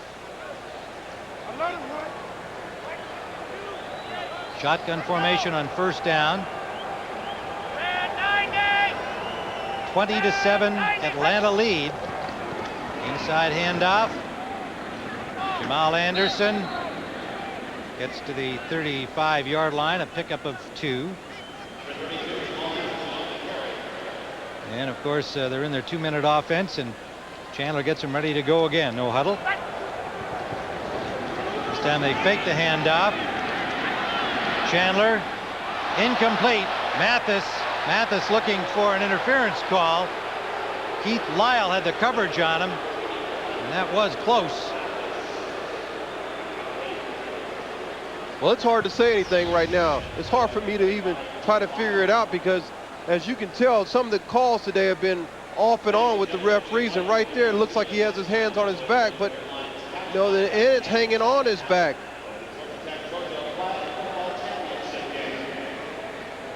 They're letting them play, I guess they say. So 3rd down and 8. Chandler and company. 1:34 on the clock to the first half. Sideline pass for Anderson. Wow. And he caught it. What a catch. Rams say he didn't, but it is a catch. 22-yard gain. You know, some guys have it. Oh, no, they haven't. Look at this catch. He's fallen back, thrown behind him, thrown actually the only place the ball could have been thrown, and he does everything he can within his power to make sure he catches that ball. And by having it, it's just the sense and the determination of wanting to make a play. And that's what this game is about. And some guys have it, Ronnie, and some guys don't. And it's amazing to me, you know, 7th-round draft choice there. And then you think about up in Denver, a 6th-round draft choice in Terrell Davis. Guys that just want to be good. There's a difference between guys that are good and guys that want to be good. And I'm always wondering how these guys fall in the draft. I mean, where so was he. Yeah. I mean, how do you measure these guys? You can't measure. That's what you can't measure. You can't measure if a guy wants it or not. So they measure all the other stuff. They measure the height and the weight and how high they can jump and how much they can bench press and how fast they can run. But you can't measure if a guy wants it or not. You know, we talked about his dad's job being around a lot of great athletes. Jamal himself says he was stimulated, inspired by the fact of being around the likes of Sugar Ray Leonard and Muhammad Ali, and that he grew up wanting to be a winner. Sideline pass out for Tony Martin. Was he inbounds or out of bounds? 1 foot out of bounds. And that's something that I think that we felt when we were over with the Atlanta Falcons. We're starting to sense that they got a lot of guys that want to play, that's all they care about. Let's figure out how we can win here. Let's don't worry about all the other things that's happened here in the past. They're a pretty confident football team, and with the reason to be, despite their loss last week to the Jets. Of course, Chandler was out. The offensive line didn't play well. Steve DeBerg had a long day, even though he didn't play badly. Some jumping there. Chandler keeps the play alive, and he hits the defender on the helmet. That was Allen, Taji Allen. Well, you're going to have the offsides against the Rams again on the hard count, but offsides, number 99 of the defense, 5 yards, repeat, 2nd down. Ray Agnew jumps in there early on the hard count. And the thing about it is, you know what I like there, though, is that none of the defenders, the defensive backs, quit on the play. And sometimes that happens when you see the flag go down, you see the lineman jump, you forget and you quit, and then it becomes a free play. And it can turn into a touchdown. Yeah, I guess you've been around me a lot. I guess I forget a lot, huh? You know that about me now, huh? 5 penalties against the Rams in this first half. 2nd and 5. Chandler, and a good defensive play. Pass intended for Jamie German, number 87. The rookie from Miami. And every once in a while, you try to go to some other guys on the team, and there's Tony Martin just wide open. Right, he was looking at one side of the field, and that was all the way over on the other side of the field. Dexter McLeon made the good defensive play, getting a hand up on it. 8th play of this drive with 1:08 still to go in the half.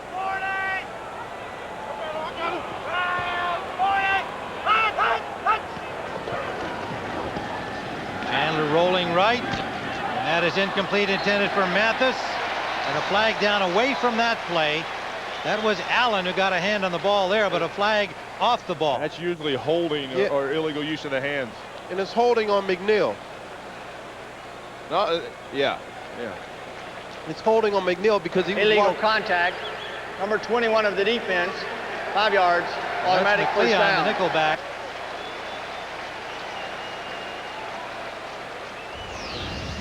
Well, you can see right here, he got away the last time, but this time,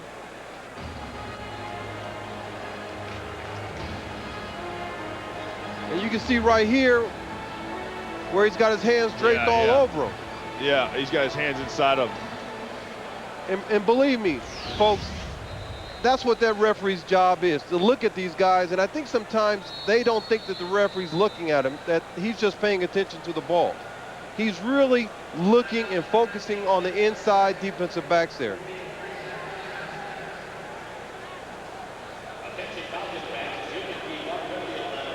An unhappy Dick Vermeil timeout call.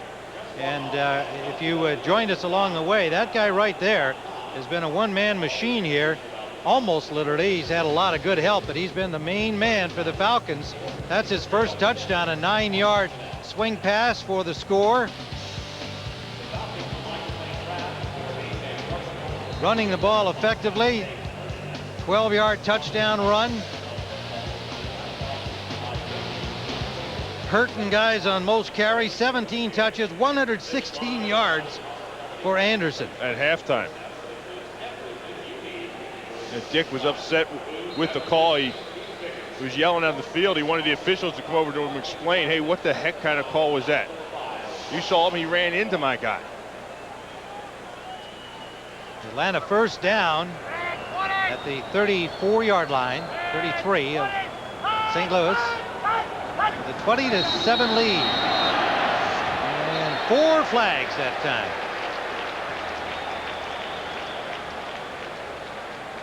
Say the officials had this one covered. I guess they all saw the same thing I saw.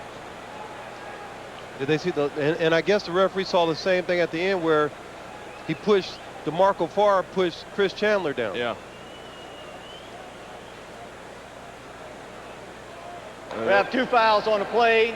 We have false start on number 74. By rule, that penalty is declined.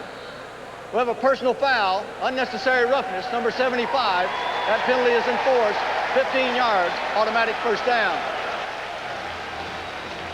Salam got the false start. Let's see what DeMarco Farr does. The heck, you know what the heck? Hey, you jump off sides, you finish the play. He thought he was off sides. He thought the flag was for that. You finish the play. And if you don't finish the play, what happens? It could be a touchdown. It could be a touchdown. Turns out to be a personal foul against Farr, one of the fiery leaders on this defensive team. I mean, you've had 3 penalties here where, yeah, everybody's saying that they're out of control, but really when you look at those, they have been very incidental type penalties, and for them to be upset at themselves, it shouldn't be them. The referees right now are really changing the complexion of this game. First down, Atlanta. That's dropped by Tony Martin, a little low and behind him. He couldn't bring it in. Chandler's just a little bit off his mark. This being his first game back, he's just a little bit off. And he is 0 for his last 3. Chris Chandler, but his team comfortably in front. Coming up on the Visa Halftime Report, JB, Terry, Howie, and Chris. Scores and highlights from around the league, and our Fox Sports ticker will have up to the second stats. That's all coming up on the Visa Halftime Report.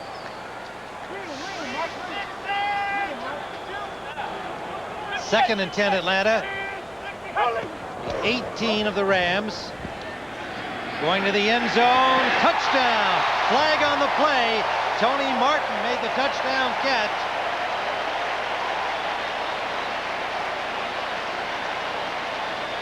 Side judge making the call.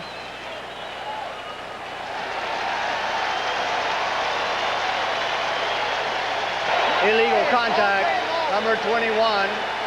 That penalty is declined. Touchdown. Dexter McCleon. Dexter McCleon picks up the defensive penalty. The touchdown will count. Watch Tony Martin. He gets the beat right here and comes to runs the flag. Slant corner. He gets that separation, and nicely thrown ball by Chandler. Laid it in there perfectly. But the penalty. Hey, the penalties. You talk about the Rams penalties? Yeah. The Rams have 60 yards in penalties and 54 yards of total offense. Plus this one, which counts for a score against as well. Anderson for the point after, and a 27-7 lead. 52 seconds still to go in the first half at the Georgia Dome. The home team trying to have their best start ever. They can get to 6-2. Here's the slot. Watch. He takes it inside. He gets the defense back beat, then heads to the corner. And he just set him up and worked him inside and came back to the outside. And that's a tough play. And then the referee is looking down here at the bottom. But Chris Chandler makes an excellent throw here. He sees that Martin has him beat to the outside and delivers it right on target. Well, for McCleon playing in the slot right there, it was man underneath, and there was just one free safety in the middle of the field, and McCleon had to take him all the way to the corner of the end zone. Well, Atlanta has been tough in the red zone all season long. Look at that. 3 touchdowns, 2 field goals. And Chandler himself has had great success so far once they get in there. 15 touchdown passes, no interceptions in the 18 games that he's played as a Falcon inside that red zone. Runs hard, gets over the 20 to the 22-yard line. Met there by Bain. 25-yard return. Don't forget, this one still lies ahead today on Fox. Steve Young and Brett Favre matchup. The Niners trying to avenge their heartbreaking loss in last year's NFC Championship game. It's coming up next, our doubleheader action. Look at these numbers, guys. Yeah, you know, Steve Young has never beaten Green Bay, Ronnie. Yeah. Not even when he was the quarterback for the Tampa Bay Bucks has he ever beaten the Green Bay Packers. Well, today, I think he's got an excellent shot. I like him too today. Tony Banks. Gerald Moore. Close to the first down, but yet another flag on the play. Gerald Moore, the second-year man from Oklahoma, his first touch.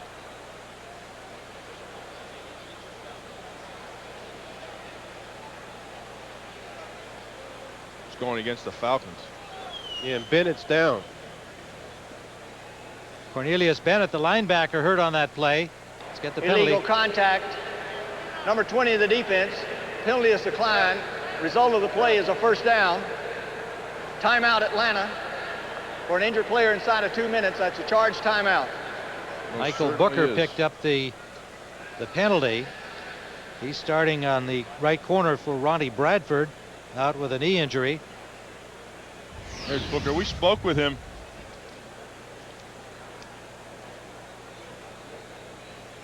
Yeah, we had a chance to talk to him, Bill. You're That's right. Elijah Williams over here. Booker's back over on this side of the field up here. He must have got his hands in there and stayed. You know, like we talked about, Ronnie, he had trouble playing off the ball, man off a little bit. He said he had trouble using his hands and his feet at the same time, and sometimes he just grabbed a hold. Yeah, and really, if you saw what happened in the last series with the Rams, they had their hands, and they really had heavy hands. you're going to have some incidental contact, but the referees now are looking at the heavy hands, and I'm sure that as they call the ball, or as they made those calls on the Rams, they're going to do the same thing here with the Falcons. Well, you like his size and his speed. First-round pick last year for him, and he just needs a little confidence and to hone his skill some. You feel he can become a pretty good one in this league. Bennett up and all right off to the sideline. Banks trying to get some time. Now flush from the pocket, is tackled from behind. Yeah, you have a flag back there too. Again against the Rams, holding. Banks 5 of 11 passing here in the holding, first half. Number 70 offense, 10 yards. Repeat, first down. Wayne Gandy flagged for holding. Well, now they've got 70 yards of penalty yards and still only 64 yards of total offense. That's not a good thing. Yeah, and I think that all the things that have happened with the Rams here in the last couple of weeks, it's just been tough. I mean, Coach Vermeil talked about that. He said, man, I've had so many things happen. I've had injuries, the car accident, all of the things that have happened to this team is just, it looks like it's taken a lot of win out of them. Banks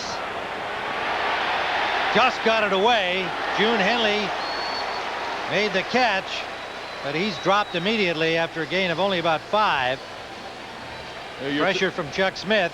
You're talking about the Rams' woes and Dick Vermeil and the struggles he's had. You know, Dick is 7-16. Rich Brooks was 9-14 when he got fired. And, you know, it's not really a concern of Dick Vermeil's. Dick said, hey, I'm here to do the best job that I can do for this organization to try to put them in the best position possible. There's Rich Brooks, now the defensive coordinator for the Falcons.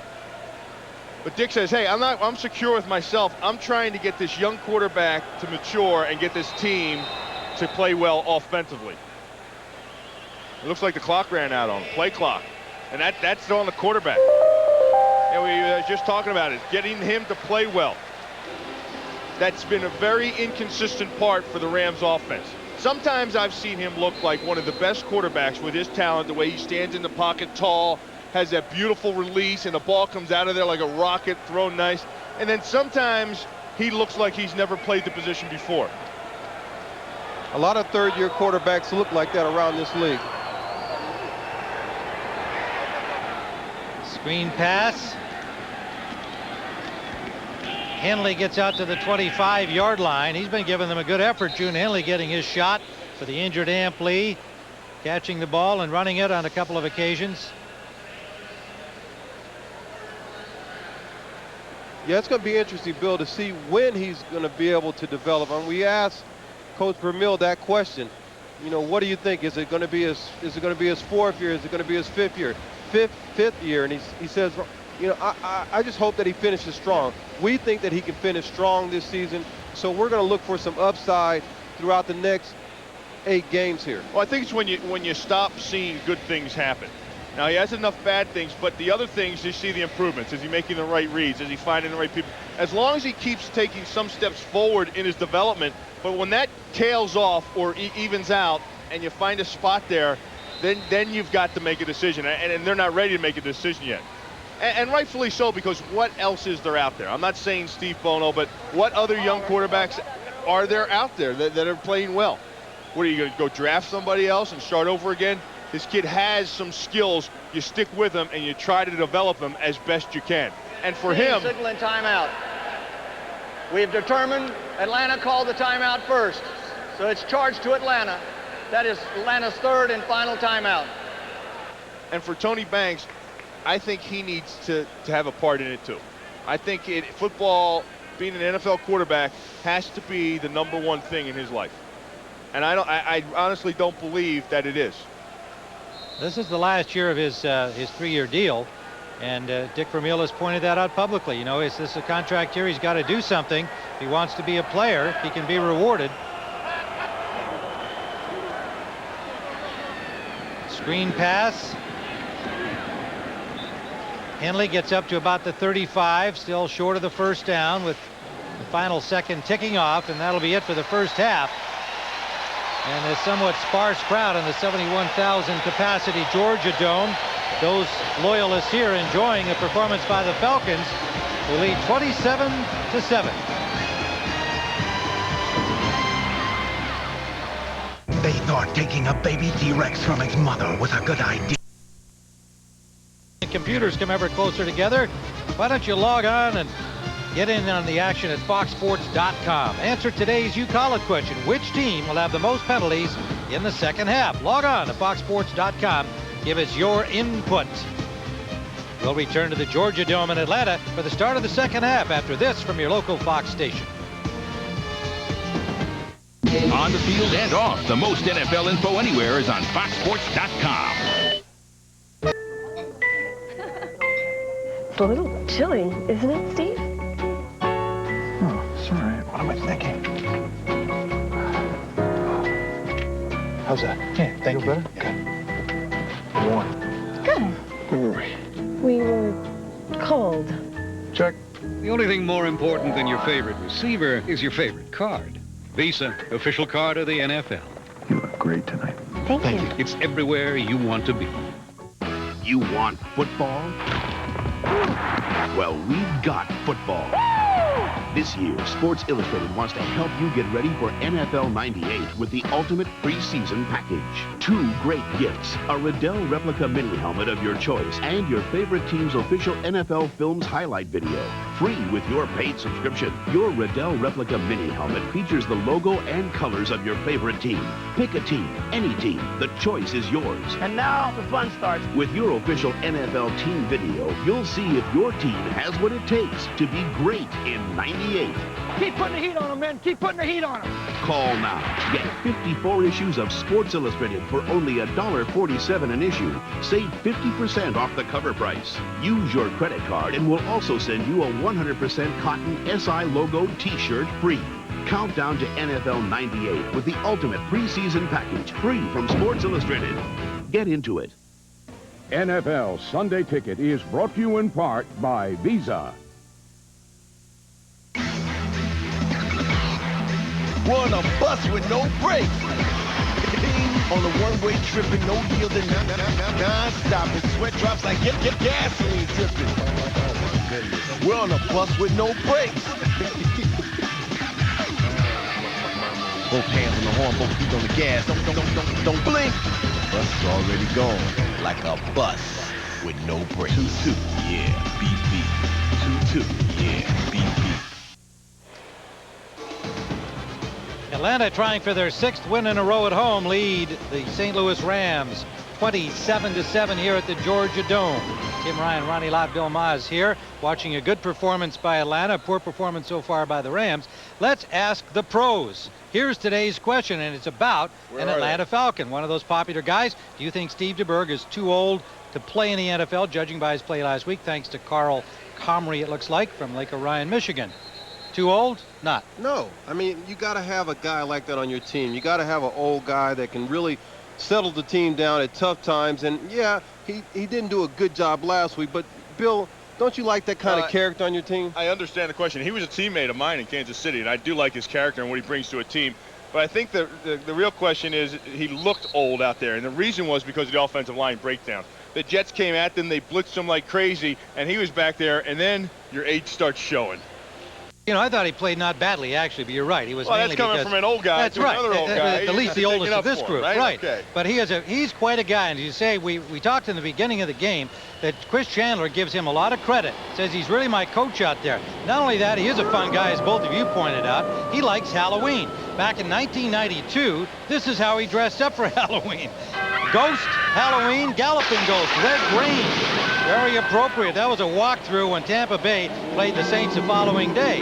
And you know that this past Halloween last night, he got dressed up in a Zorro costume, Friday night to be more accurate, and had some fun on Halloween again. He's just a big kid at heart. Atlanta's kickoff taken at the 2-yard line by Horn, Tony Horn, out to the 20, 21-yard line, and now the St. Louis Rams will try to get something going here as they are badly behind by 20. And here are some numbers that tell you what. Getting something going is a priority. And look here, look at the time of possession for Atlanta.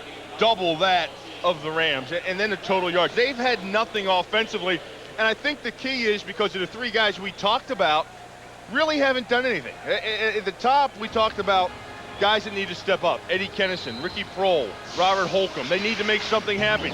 Those guys haven't made anything happen yet. Take a look at the numbers. Kennison hasn't done anything. Prohl has 1 reception and Holcomb 2 rushes. And then the rookie tight end dropped 2 balls on top of that, and there's your offense for the Rams. So the first give of the second half. Henley driven back. Got maybe a yard at the most, depending on the spot, met right at the line of scrimmage. And Henley got the call. Once they were behind, they went to the more spread type offense. Henley came in for Robert Holcomb. That's what they need to go back to. Yeah, I was looking for that, and right here you can see them going back to the shotgun. It is a yard gain. Well, almost 2, 2nd and 8.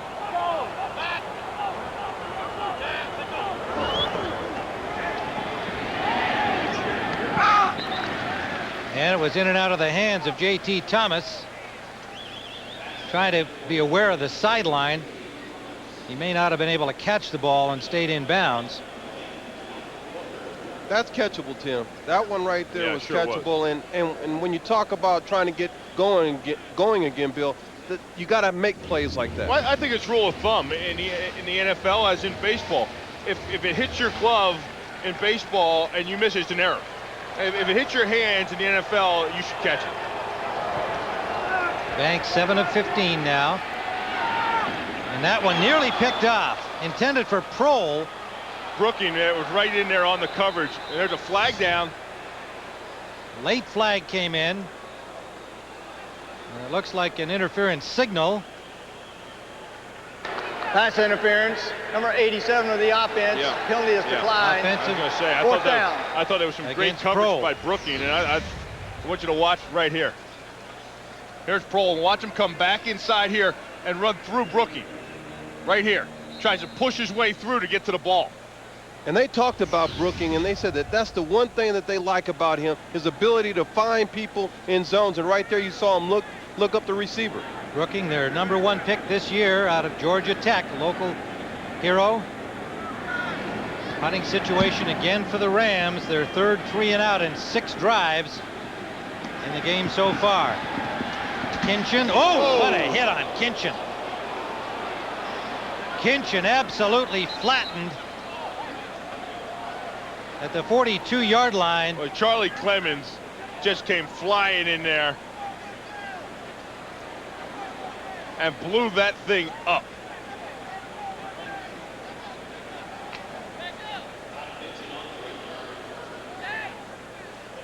So they'll attend to him. Mike Skurlock arrived there at the same time, and we'll be back in a moment. All right, captains, we're going to have a coin toss now. If there's a team, we'll call it in the air. We want a good, clean game. We're all professionals here. Does anyone have change for $1? What? Want to get away? Now you can with Southwest Airlines Friends Fly Free. Just buy a round-trip full-fare ticket and a friend flies free. You are now free to move about the country. Okay, I'll be back on Tuesday. The number's on the fridge. I color-coded all your meals so you won't be confused. The blue one is a beef dish. B is for beef. The pink one's a pork dish. P is for pork. You get the idea. The green one is for vegetables. It should be violet for vegetables. But I thought you might see violet but think purple and interpret pork, which would defeat the whole purpose of convenient color coding altogether. 4 minutes on high, stir halfway. Bye, guys. So what do you guys want for dinner, blue or pink? Did somebody say McDonald's? I hope Mom color-coded breakfast, too. They are just people. Normal in every way but one. They expect more from a truck than 99% of the world. We call them the 1%ers. With their demanding standards in mind, we introduced the all-new GMC Sierra. The first half-ton pickup with 4-wheel anti-lock disc brakes and our largest cab ever. 1%ers, the wait is over. The all-new Sierra from GMC. We're Unity, family. brother. Family, look out for each other. We're in hostile environment, but we're family. We gotta What win you got, today. Ronald? Let's go, baby. We Let's gotta win. win Win this. on three. Win on three. 1, 2, 3, win! Fox NFL Sunday is brought to you by GMC Sierra for those who demand more from a truck.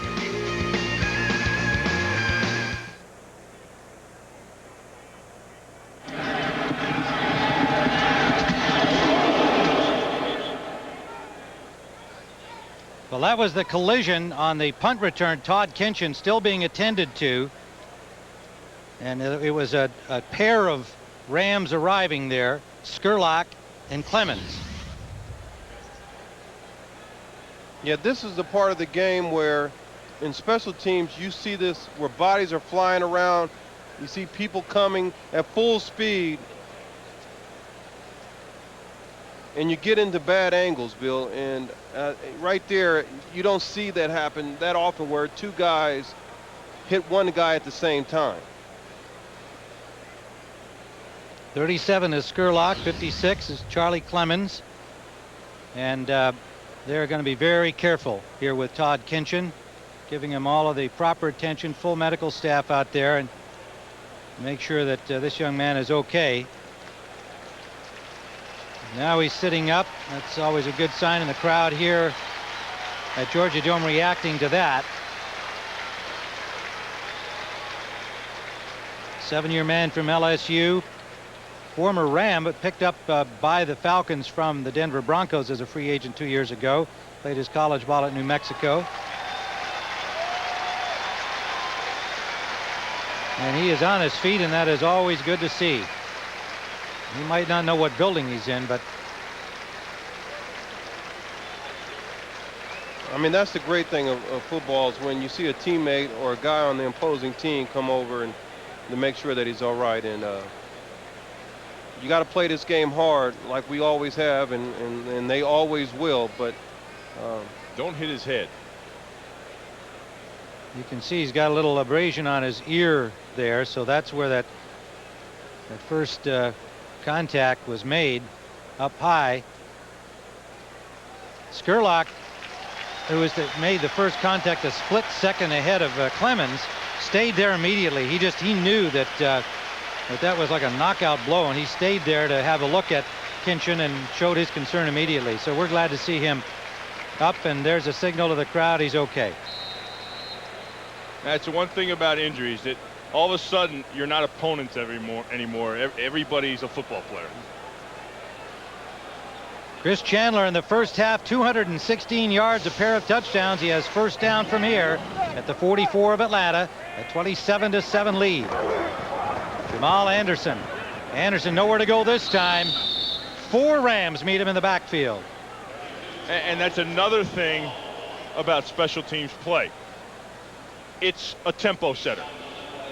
And that was some great special teams coverage. Unfortunately, an injury ensued in the coverage, but it was clean play, but it was great aggressive play that sets a tempo, that sets a tone.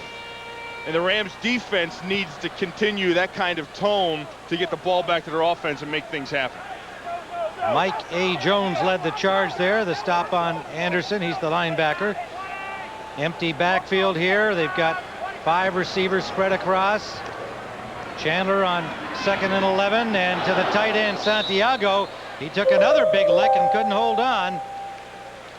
That was Mike D. Jones doing his thing this time, the Jones boys. You said it. Tempo setter. And tempo setting is what Bill just described, but now it becomes infectious. Everybody wants to be a part of it, Bill.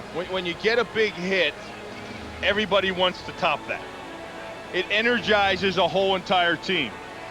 Mike D. Jones, MD Jones, Mad Dog Jones. Big play for him. Leaves 3rd down.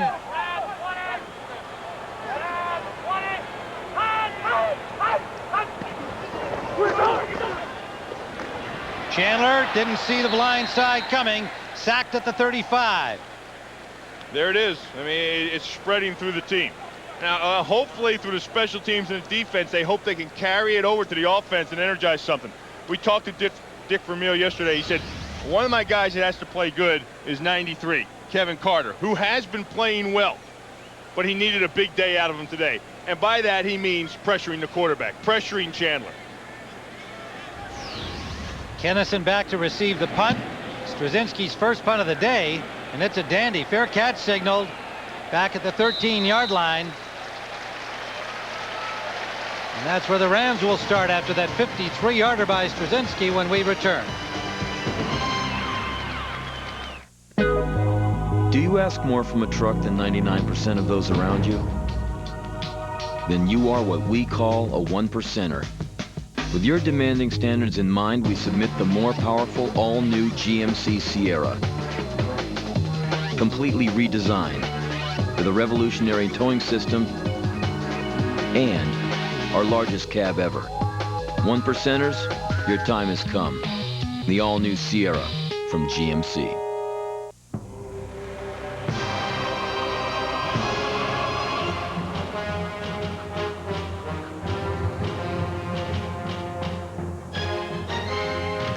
It is a test, not just of strength, but of the power of the mind. And if you complete the journey, you will be changed forever. The few, the proud, the Marines. Making a baby takes time. I have been sitting on these eggs for 40 years. They are ready to hatch. But when your dad beats you to it, He ain't fat. the race is on. I ain't got a narrow urethra. Mine said why I could pass the child myself if I had to. An all-new King of the Hill, part of a full-hour 8/7 Central Fox Tuesday. Be there to say goodbye when Brandon Walsh leaves Beverly Hills. I have no regrets. Neither do I. 90210, an all-new episode, Fox Wednesday. Well, it's never been shown on cable, premium movie channels, or any other networks. Tonight on Fox with new scenes added. For the first time ever on TV, it's Steven Spielberg's The Lost World. Tonight at a special time, 6 Central, only on Fox. My kids are crazy about that stuff. I mean, you're not. Banks on first down. That is complete to Gerald Moore out of the backfield. Yeah, I was actually, Tim.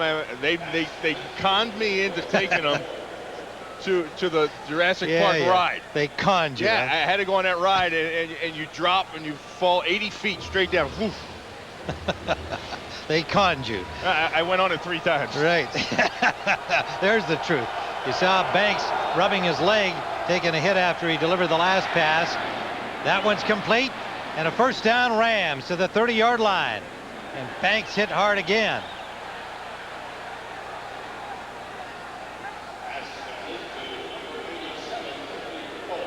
Yeah, that's the hard part about growing up at the quarterback position for Tony Banks. Now he's behind, he's running out of the shotgun, and you're getting guys where they're teeing off on you. But right there, he delivered a really nice throw. To Prohl. And that's what you got to do, though. You got to fight through this. You got to fight through it and learn at the same time. 17-yard gain to Prohl, the longest gain by the Rams so far today. It was Shane Dronette who put the hit on him. High snap, handled well by Banks. This is June Henley. Henley gets about 7. You know, you talk about whether you should pull him and bring in Bono and all this. You look at the Rams offense, and Tony Banks is actually all they have. They have a beat-up line that's struggled and had problems. Your running back position's all banged up and hurt. You lose your top receiver and your tight end. He's the only guy there. So what are you doing if you change? And they blitz him again. He gets the ball off, and it's a good catch out the right side by Thomas.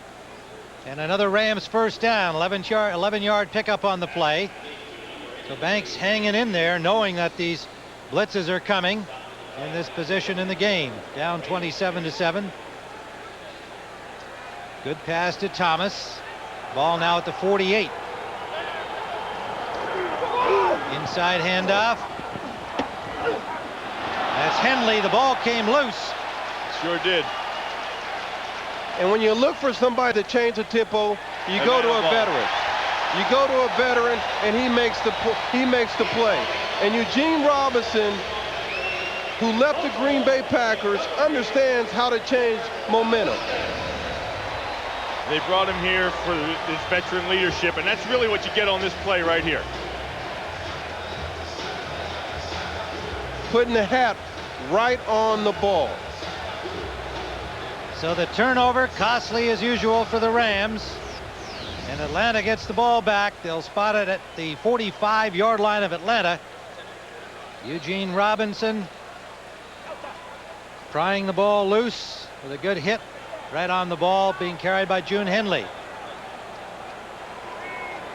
First turnover today by the Rams. 9:57 to go in the third. Chandler steps up and just gets back over the line of scrimmage before he's dropped.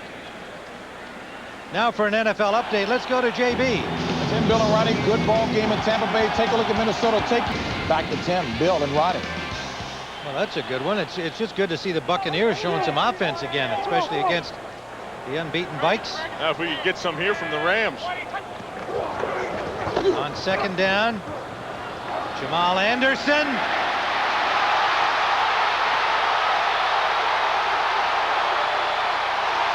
To the 6-yard line, pulled down from behind by Ryan McNeil. But what you have seen so far, Bill, is good offense from that kid. 48 yards. Watch this break right out through here. This is where the thing's going to break. But look at the feet, Bill. Watch the feet. Look at the feet. You can't arm tackle Jamal Anderson. And if you need proof of it, just put on the film of today's game against the Rams. Because everybody that has tried to tackle him with an arm, it's been broken. 133 yards on the day, 48 yards, his longest ever as a Falcon on a single run. First down at the 6. Anderson gets over the 5 to about the 4-yard line. And when you talk about backs, William Andrews, Gerald Riggs, Dave Hampton, look at that. Jamal Anderson, 4th one over 3,000, Bill. And those other guys up there, William Andrews and Gerald Riggs, had a lot of that junk in the trunk too. Well, yeah, they ran with the same kind of power that Anderson does. Second and goal from the 5, just inside the 5. Chandler calling Mathis back in. Anderson straight ahead. Wow! Whoa. What a collision. Touchdown. We just were talking about the power of the running backs for the Falcons over the years, and that Jamal Anderson had that same kind of power. Bob Christensen, the fullback, came up and hit the hole. He came up and hit the hole, and the hole stops. Then Anderson comes up and hits the hole, and the whole pile moves forward and into the end zone.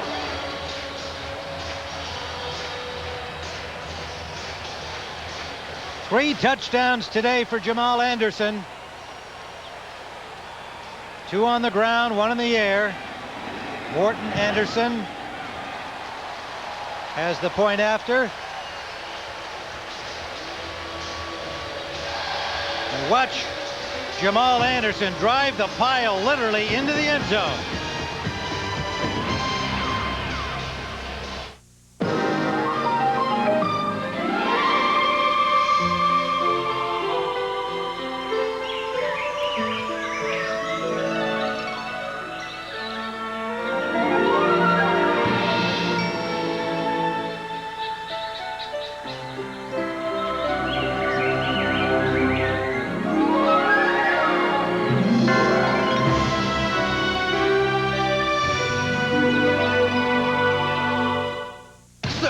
You knew everything about the Sicilian, huh? Well, I got news for you. Now it's in a whole nother league. This is the Supreme Sicilian. This is Ken Griffey giving a baseball a facial. This is a 300-pound gator turning you into a wallet. This is enough basil, oregano, and garlic in the crust to drop your carcass to the canvas. This is enough toppings to draw a flag for piling on. This is the Supreme Sicilian Pizza. Right now, just $8.99. But hurry, brother, soon this deal's gonna be gone.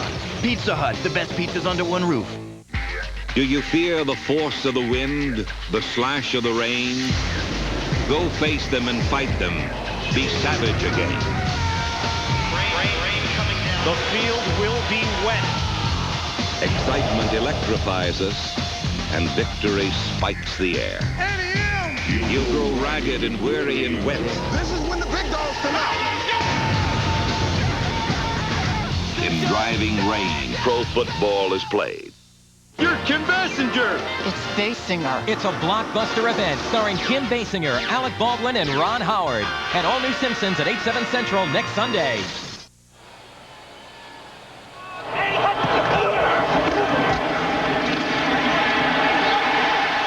You've heard that before, huh, Bill?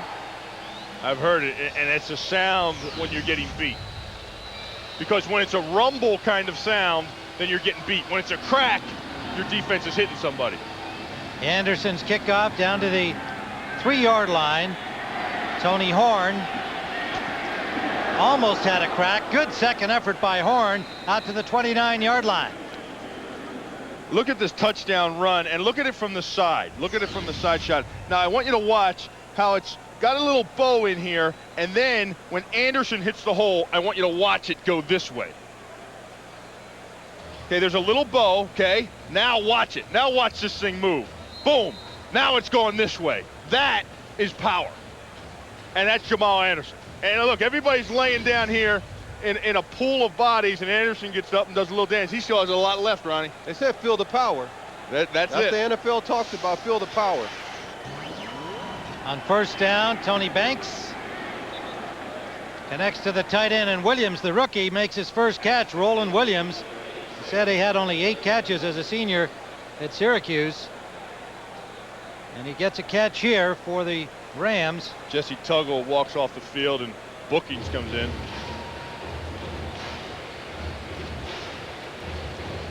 Second and 5, St. Louis. Make it a long 4. Spotted the ball right at the 35-yard line. Stay in the shotgun. Nowhere to go there. Well, you know, Tim, that's exactly right. There's nowhere to go. Not just there. There's nowhere to go for this Rams offense. And what I've seen today, there's nothing in this offense that can do anything. The offensive line isn't playing well. You need running backs. You have a rookie. He's unsure of himself. You lose Ampli, your third down back. Your fullback's beat up. You lose your top wide receiver. You lose your top tight end.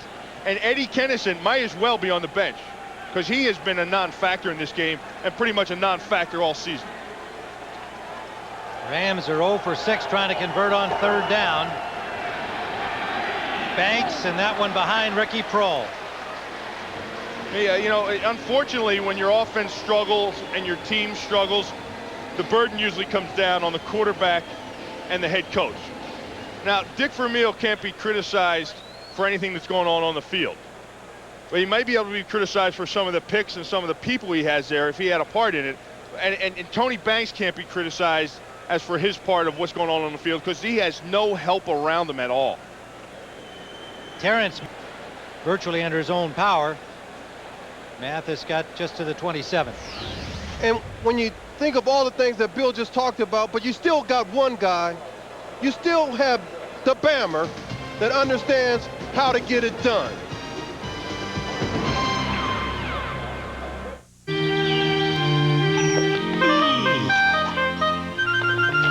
Wouldn't you rather have something under the hood than on it? Now you can with this limited time offer on the Bonneville SLE Special Edition. With these aggressive looks and this attractive value, it's one performance you won't want to miss. Luxury with attitude. The Bonneville by Pontiac. See your local Pontiac dealer today. You don't have to be president of the United States, or a superstar athlete, or a comic book superhero to be the most important person in the world to somebody. At Cigna, we offer life, accident, and disability insurance, so you can take care of and protect your family. But isn't that what being a superhero is all about? Cigna, a business of caring.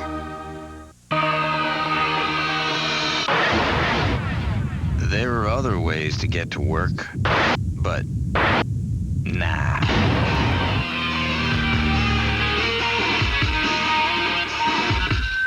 Buy a set of 4 selected Goodyear tires before November 28th and get a $50 or $100 U.S. savings bond. For the retailer nearest you, call 1-800-GOODYEAR.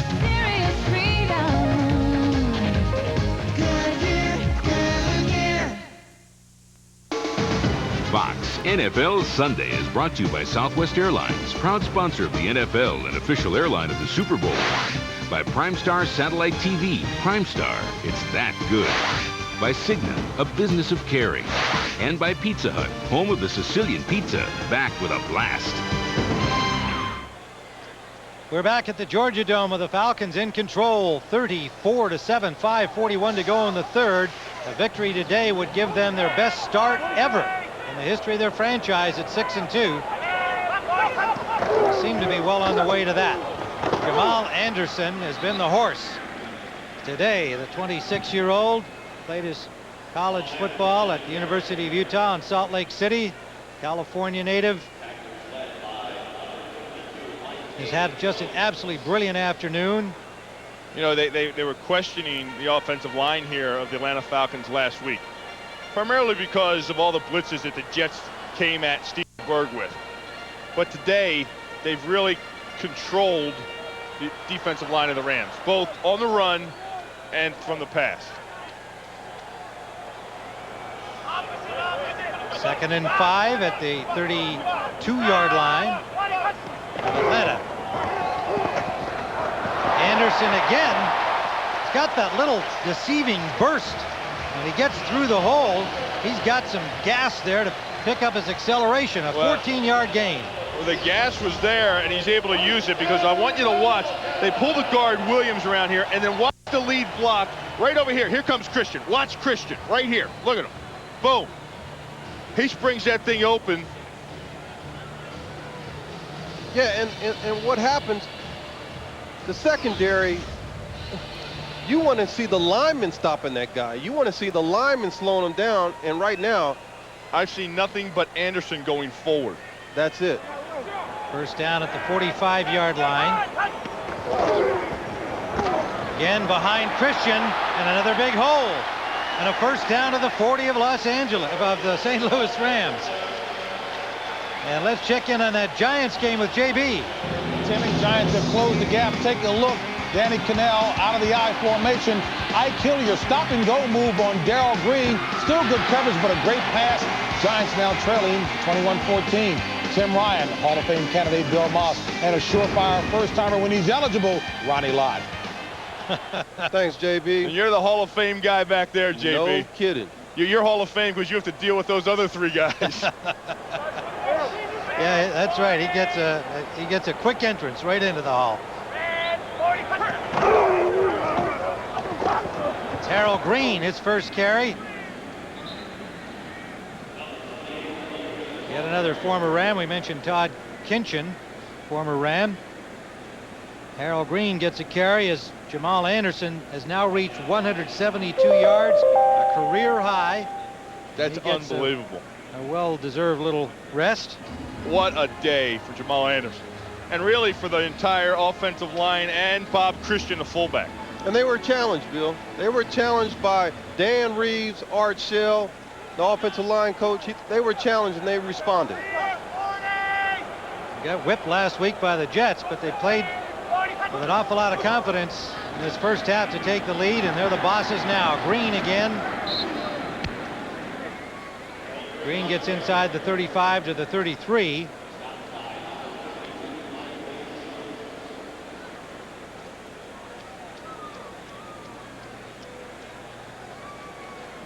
There's the numbers right there. The time of possession, 51 plays. When you can rush the ball for 182 yards, which is a total rushing with Harold Green in there too right now, that's controlling the tempo of a game. You can do virtually anything else you want to do if you can run the ball like that. 3rd and 3 left for the Falcons here.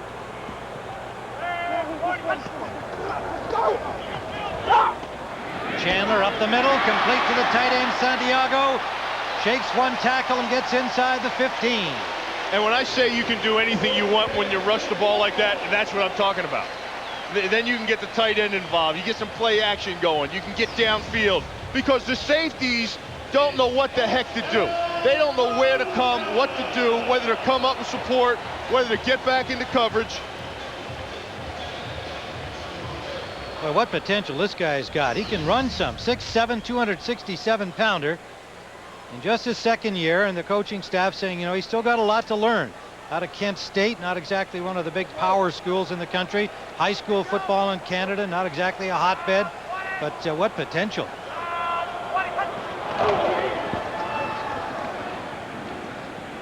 Not much running room for Green that time. Maybe a yard. Harold Green. You know, one of the guys on that line is a rookie from San Diego State, Ephraim Salam.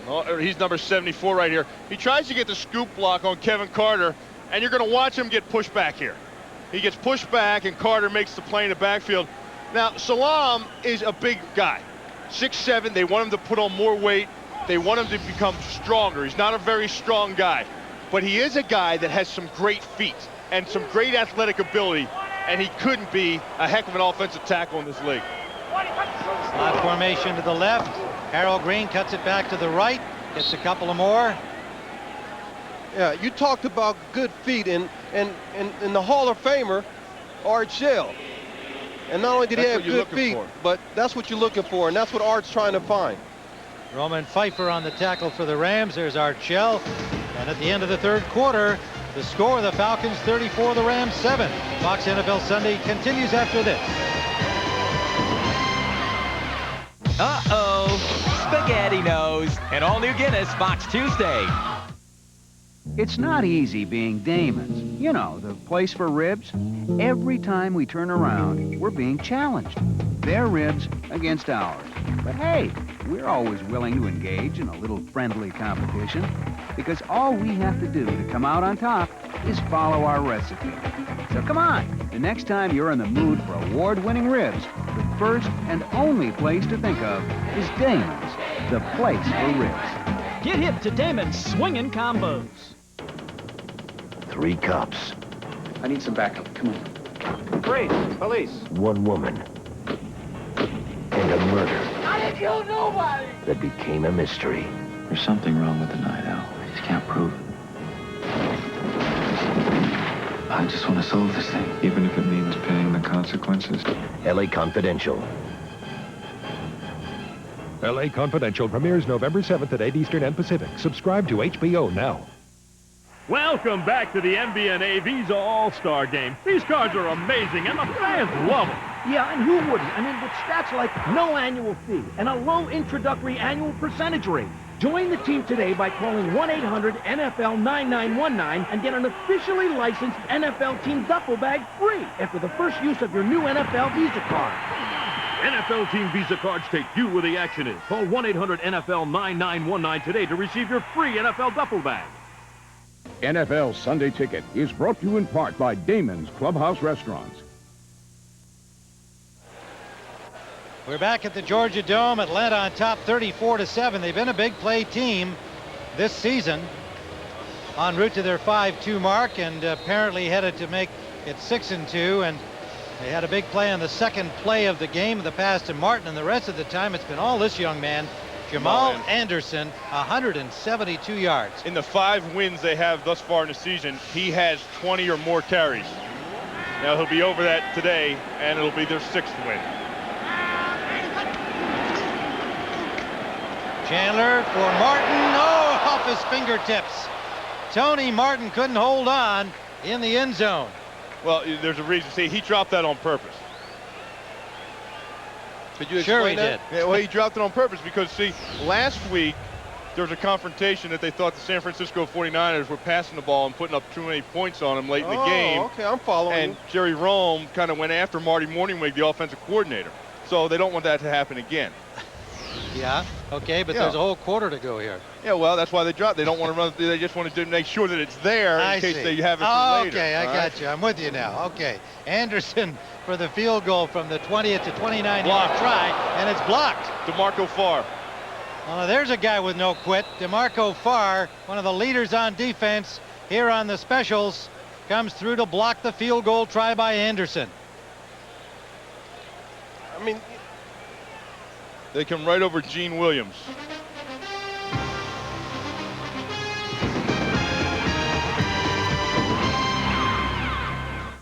I don't want to buy a new PC every year till commencement.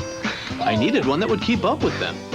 Gotta save something for college. Introducing Yourware from Gateway. Call 1-800-GATEWAY and we'll custom build you a Gateway PC with an Intel processor and CD-ROM. Now for only $31 a month. And in 2 years, you could trade it in toward the purchase of a new one. You guys make sneakers? Call us now and let's talk about Yourware from Gateway.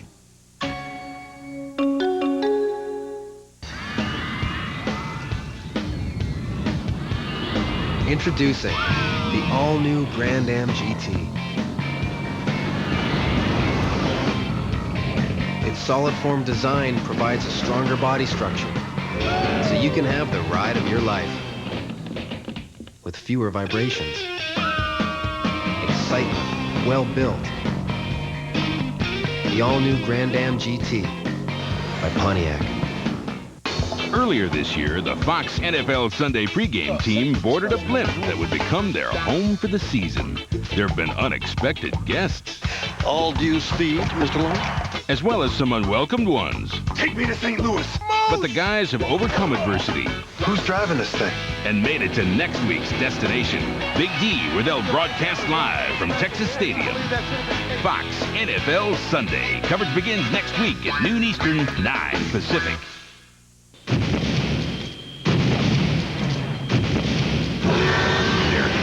Closer to the Lost World. Tonight on Fox. DeMarco Farr blocked that extra point. He was lined up in the center guard gap next to Shriver and over Halen. Watch him right here. And he gets a push from Jay Williams. He's underneath Jay Williams. Watch him. He gets back there before the ball does. Great effort by DeMarco Farr. 5-year man out of Washington, a free agent out of college. What a great job he's done becoming a leader on their defensive squad, and that's the kind of fire he plays with, not to mention ability and speed. And an officials discussion before the Rams get their first down play off. The ball spotted at the 13-yard line. Question on the field was whether the field goal attempt ever went beyond the line. Yeah. It did not. Therefore, it's a receiver's ball at the spot where it was recovered. Which is why it's at the 13. If it goes beyond the line, then it would go back to where they kicked the field goal from. But since it didn't, it's where it was recovered, and that's the spot. Banks over center here on first down. Falcons show blitz again.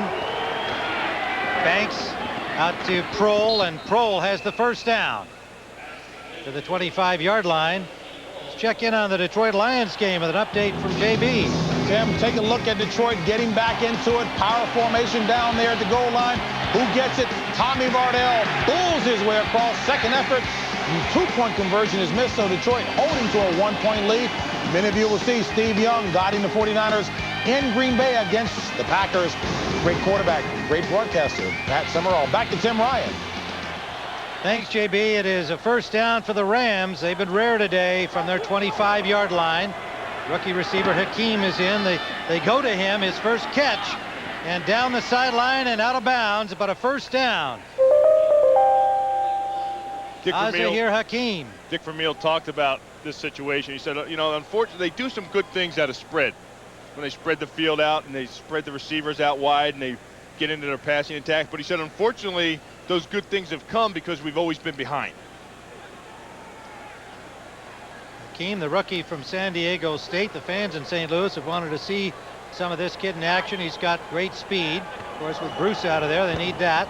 They're giving him some time. That's Ricky Prohl, dependable receiver, picks up close to 7.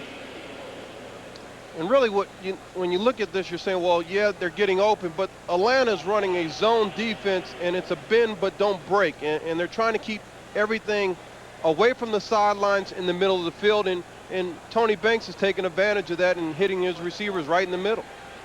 Banks now 8 of his last 9.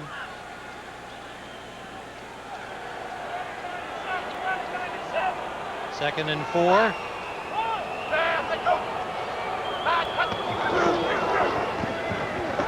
Henley Henley gets about 3 to the 45-yard line. It'll leave almost 2 yards for a first. You know, we talked about the inadequacies of the Rams offense, but heck, you know, you have to give the Falcons defense a lot of credit. I think they've been playing some good football in the first half of the season this year. They've got guys that fly around, no real superstars, but a lot of effort guys. Guys in the right place, they play good team defense. And 3 starters out with Bradford, Crockett, and Travis Hall. That's Hakeem again. First down, Rams. Hakeem makes a second catch. And I think the strength of that Falcons defense is their front 7. The guys play their gap responsibilities well. The secondaries had some problems. Look at the numbers today. Only 36 yards rushing they've given up. There's Rich Brooks, defensive coordinator, who was the Rams head coach. Banks. Good catch again, 3 in a row by Hakeem. And the rookie made a good finger grab there on that one from Banks, who's now 16 of 26. And this is his first playing time. He hasn't played. He hasn't even been active because he is today because Isaac Bruce is out. But, you know, you talk about Rich Brooks, and when we talked to him, the one thing he said about Tony Banks is, I don't want to get him in that situation where he becomes hot. So Eddie Kennison, they haven't been able to get it to him, and he's on the sideline. Here's Henley. He's also done a good job today. They sat down Holcomb once they started to spread it out and went to Henley. And he's played well. 11-yard pickup, another first down inside the 20. Yeah, I think as you see Kennison there, I think that's a sign. Because here you're in a situation where you're going to pass the ball. You're going to try to make some things happen offensively. You know that it's going to be a tough job to try to come back in this game. So you just try to do the things you can do for the future. And they're out there passing the ball, and Kennison isn't even involved in it. Banks pumps once. Now goes to the short man. That's Henley. Henley dropped immediately. Keith Brooking put the tackle on him. Number 1 pick from Georgia Tech. And Pro was trying to run a double move there. Banks pumped it, thought he was going to get open, and was smart, Bill. Smart because the Pro was covered, and he dumped it off. And so you take away a little situation like that, and you put it in the positive book. Saw Kennison still on the sidelines. 14 quarters, no catches for Kennison. He only has 8 receptions on the year. Banks now 11 of 12. This is Henley. There's a flag down. Henley, good piece of running, gets inside the 10. But holding is the signal against the Rams. Holding. I like the look of this Number June 61 Henley. of the offense. I agree with you, Tim. First 10 man yards. out of Kansas. Repeat, second down.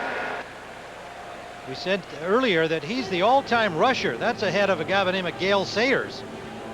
Henley's career at Kansas. Yeah, that's saying a lot. Sure Gale is. Sayers, one of my favorite backs. Desiree Tuolo into the defensive front now for Atlanta, along with Sean Sueda, number 93. That penalty for the Rams, their 10th, 85 yards. That one is tipped. Cornelius Bennett. And you talked about that, Bill. Guys flying around. Well, there goes an old warrior. He's been flying around a lot in his career. And, you know, you need the old and the young. And they know what they can get out of Cornelius, too. Now, saying that, they went out and they drafted Keith Brooking, knowing that in some place along the line in the next couple of years, he's going to take over that position. 3rd and 17 for the Rams. Banks meets the challenge, has a first down. Kroll fights his way down near the 5-yard line. 21-yard gain and a good play for Banks. Well, now let's get another NFL update from James Brown. All right, Tim. Ronnie. JB, we've been seeing that today as well from Jamal Anderson, but to see Mike Allstat get back to that form is great. 1st and goal Rams, 6-yard line of Atlanta. give it to Derek Harris, the fullback, his first carry. Got a flag on the play. Another false start. Prior to the snap, false start, number 88, 5 yards. It's still first down. That's Eddie Kennison.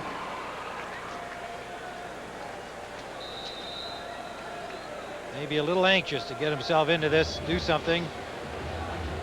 Makes a false start. Back to the 11 they are.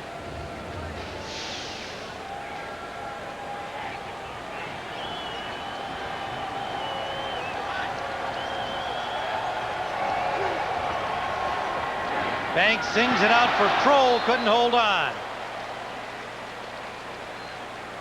Booker on the coverage. When things go bad, they go bad, and Kroll has great hands. Here's a guy that you could throw that ball to him 10 times, and he catches it 9 times, and that's the one time that he doesn't catch it. Maybe 9.5. Yeah, 9. You're right, 9.5. Second and goal at least from the 11-yard line. Rams desperate for something positive to happen. Banks incomplete, flag down. They may get the interference call. Kroll, the intended receiver. Michael Booker had the coverage. Number 20. Well, you get this one now, and the one. Yeah. Pass interference. Could have kept him in Number the game. 20 of the defense in the end zone. First and goal at the 1. And right here, you got to look at his hands and his body and the back arm. The front arm looked great, but the back arm that hangs on the body, that's the arm that really puts guys in a position where they get a lot of pass interference calls. First and goal, Rams. Harris and Holcomb. Robert Holcomb driving for the line, can't get there. Will White came from the outside spot, the safety spot, and got right in there. And that's the job of an outside guy, is to close down the line. Don't go where the running back is going to. Go where the running back is going to be. Close straight down the line of scrimmage, and you can get in there and make that play. Second and goal right at the 1-yard line. Holcomb and Harris remain the running backs. Play action fake. Touchdown to the tight end, Roland Williams. And you saw how the tight end slipped through there, Tim. That's exactly what John Mackey was talking about in the pregame show. How does the tight end get wide open in the end zone? That's it. You fake that run block into the linebacker, then you slide off and get open. And like he said, you don't even look at him. You don't look at the defender. You don't give him a clue what you're going to do. So Banks with a 1-yard touchdown pass to Roland Williams in the spot normally occupied by Ernie Conwell, gone for the season with a knee injury, suffered last week in the loss to the 49ers, and they're going to go for 2. And Banks just strolls in. Nice play. Fake dropping back, quarterback draw, bing, in the end zone for Tony Banks. And an 8-point play for the Rams to make the score Atlanta 34, the St. Louis Rams 15.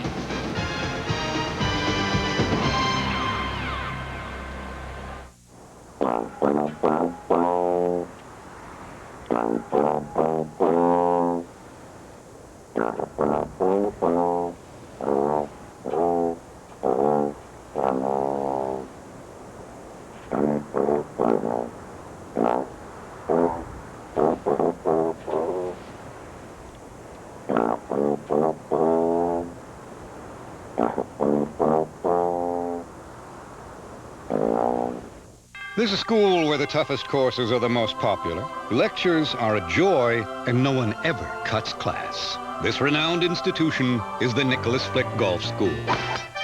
Can you feel that? Yeah. Where the faculty is unparalleled. Your elbows softer. And the dean has 6 masters. People might confuse you for a golfer. When you go, bring your Visa card.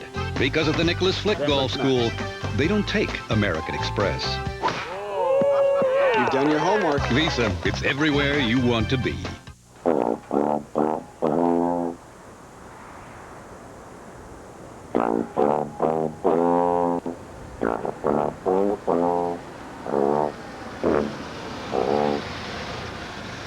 Arriving at last. From Saturn. The world's first 3-door coupe. Why didn't anyone think of this before?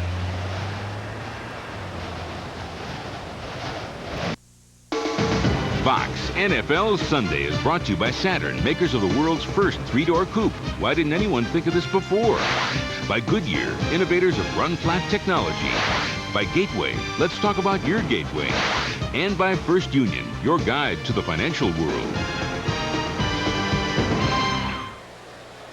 Roland Williams has the touchdown, and the Rams will try to catch an onside kick here as 7:51 remains in the 4th. Didn't look like it went to 10 yards. The ball appeared to be batted out of bounds at about the 39-yard line. Rams trying the onside kick after they got their 2-point conversion to bring it to 34-15. The meeting of the minds once again. Referee is Jerry Austin. Short free kick out of bounds. Last touch by the kickers. 5-yard penalty. Re-kick. It went out at about the 39-yard line. Here's the kick. Here's the ball at 30. The ball has to go 10 yards. Now, the player, as you see, is going to be 10 yards, but he reaches back and touches it before the ball goes 10 yards. See where he touches it? The ball's not 10 yards yet. The player was 10 yards. The ball wasn't. So they re-kicked it. Now, if he had touched it and gone out of bounds and it was beyond 10 yards, it would have been receiver's ball where they touched it, where it went out of bounds. But since it didn't go 10 yards, they re-kick it. Just literally about a yard short where it went out. Good try by the Rams, but it cost them a 5-yard penalty and a re-kick. So from the 25-yard, they'd try it again. That one is loose, and it looks like the Falcons recovered at the 35-yard line. Bounced off a Ram. So with 7:42 to go, Atlanta has the ball in Rams territory at the 35.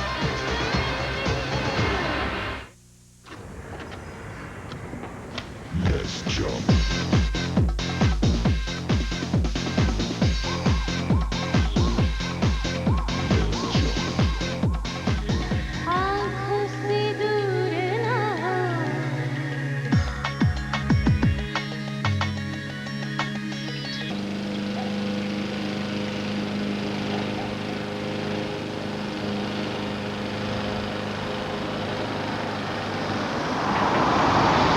The new Saturn coupe has better pickup than a Maserati.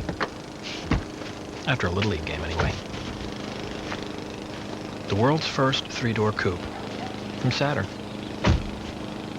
Why didn't anyone think of this before? Hi, I'm Troy Aikman of the Dallas Cowboys. The NFL and the United Way this season are celebrating 25 years of working together to help our neighbors in need. Over the years, hundreds of NFL owners, coaches, and players have volunteered their time to work with United Way agencies and programs that show our caring for people in need. By working together, the NFL and the United Way are making a difference. The NFL, the United Way and you, the power of teamwork. Just when you thought it was safe to go to the bathroom. An all-new Ally McBeal at 9/8 Central tomorrow on Fox. Talked about Dan Reeves' game plan today, Ronnie. The idea was to protect Chandler. They've given up only 1 sack. Run Anderson. That was a good idea, wasn't it? He got 172 yards and 3 touchdowns. And you were just saying, hey, that guy knows what he's doing. Yes, he does. And not only does he know what he's doing, but he also understands how to build. And really, it's we. He talked about everybody in his organization being a part of winning, not just him. First down from the 35 after that onside kick that failed. The try by the Rams to keep possession of the ball, giving this good field position to Atlanta. Harold Green got the carry and got a couple of yards. You know, Steve DeBerg is in at quarterback. And speaking of Reeves, you know, it's funny. He said, when we talking about the we thing, Ronnie, and how he wants everybody in the organization to do things together, he was talking about that responsibility of being executive of football operations and head coach. He says, heck, I'm not an egomaniac. You know, I want everybody on the same page. I want, you know, he upped his scouting department in both the college level and the pro player level. He wants everybody out there pulling the rope in the same direction. 2nd and 8, Harold Green. Green, good effort over the 30 to about the 28. You know, he got a bad rap by losing those Super Bowls up in Denver. And then, you know, in New York, he struggled there. And, you know, a lot of speculation that he had a tiff with the general manager, George Young. But, you know, he said, you know, he talked about other coaches. He says, heck, I've lost to a lot of so-called gurus. But he goes, let me tell you something. All those gurus I lost to had a lot of great players on their team. And you know what I found from him, and really I thought was exciting, is that he says, hey, I'm from Georgia, and I want to build something here. I want to build something that's going to be here for a long time. DeBerg goes to the air, and he connects. That's Terrence Mathis, first down. DeBerg last week was 9 of 20 for 117 yards in the loss to the Jets. And as we said, didn't really have great protection last week, not what Chandler's been given today. So DeBerg right now is 1 for 1 against the Rams. And if you're an Atlanta Falcons football fan and you're excited about your football team putting up 34 points today, and it looks like they're going to be 6-2 and get this thing going, you're going to be even more excited if you watch the game coming up next. If you watch that San Fran Green Bay game coming up next, now that's going to be one whale of a football game. First down Atlanta. Harold Green again trying to get wide. They string him out well and pull him down. Maybe a loss of a yard on that.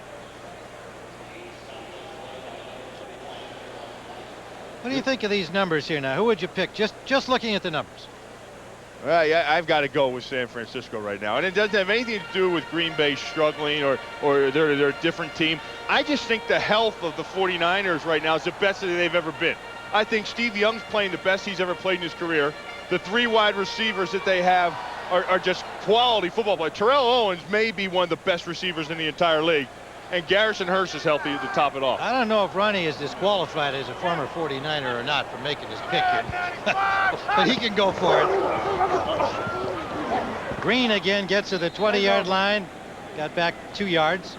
I don't think I'm disqualified from that. I think, if anything, going into this game today, can the 49ers secondary man-for-man match up and stop Brett Favre? And really, when you look at why they've lost to the Packers, it's because Brett Favre has done an excellent job of coming up with big plays. So they have to get the job done in that secondary. But Steve Young, Brett Favre, popcorn, hot dogs. What a matchup. Green Bay, in Green Bay and Lambeau Field. Well, you can sell me with hot dogs and popcorn on just about anything. And I can sell you on in Lambeau Field, because I know you played up there, and that's the place where you want to play a game like that. You want to play it on that field. And Kevin Carter goes limping off, hurt on the last play. Hopefully he's okay. Well, for that very reason, all that Lambeau Field stuff, I'm going to dissent here. I'm going to go with the Packers. I think that they're not going to lose 2 big ones at home. They got humiliated earlier by Minnesota. You know, you talk about the Packers in the 29th ranked rushing game, and that without Dorsey Levens, that they've had problems. What do you think they're thinking about letting Edgar Bennett go in the offseason now? You don't think they wish they had him? Agree. DeBerg fakes the pitch, wants to throw to the end zone, and it is incomplete. Intended for Tony Martin. And Steve DeBerg, Zorro throwing on the run. The galloping ghost throwing on the run. Yeah, he's quite an amazing individual. And, you know, I talked about maybe I've alluded to the fact that maybe Tony Banks of football isn't the most important thing in his life, and with Steve DeBerg, it is, and it always has been. And here's a guy that always hasn't had the great physical tools, but it's always been the most important thing in his life. He was coaching with Dan Reeves up with the Giants, learned even more about the game, and he can pass that along now to Chandler. Anderson will attempt from the 33, and an eager Ram came in a little early. Maybe a little ball movement there. Might have been. False start on the center. Moving the football. That brought Jay 5 yards. Williams in a hurry. It's still 4th down. Back it up for Morton Anderson. See if you can take a look at right in here. See if you get a little flinch in there. He didn't move anything. He didn't move anything. That's how come he had that surprised look on his face. Dan says, give me a blanking break. A big break. That guy right there is one of the most competitive people I've ever been around. That's Dan Reeves. He's been that way when he played. He's been that way as an assistant coach. He's been that way his whole career.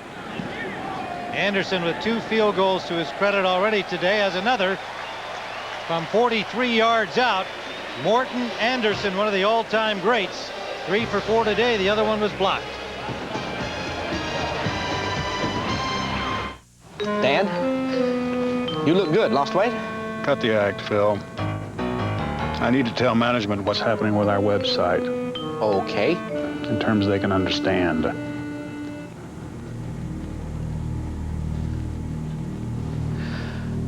Every buck we spend will earn $2 back by the end of the year.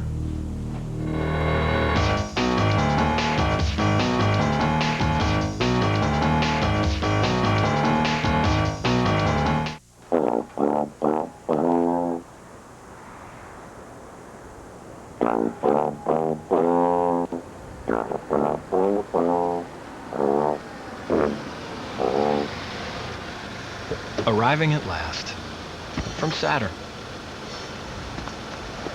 The world's first 3-door coupe. Why didn't anyone think of this before? Wednesday, after 9 unforgettable years, Brandon Walsh is leaving Beverly Hills. For sure you don't want to come? Be there to say goodbye. I can't believe you're really going, Brandon. Jason Priestley's last episode, an all-new 90210. Then, if this happened to you, Call the doctor, Charlie. if you had to choose, only one of them is going to make it out of here? what would you do? How do I choose? I love them both. A brand new Party of 5. It all starts at 8, 7 Central, Fox Wednesday. The suspense Mulder, I think we're on to something huge.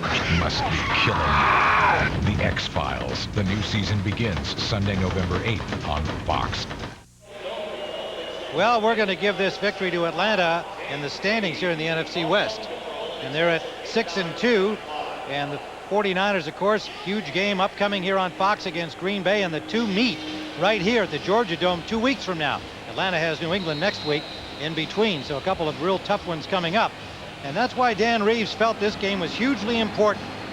The team they should beat based on the record, get themselves in position for what lies ahead. This is Horn.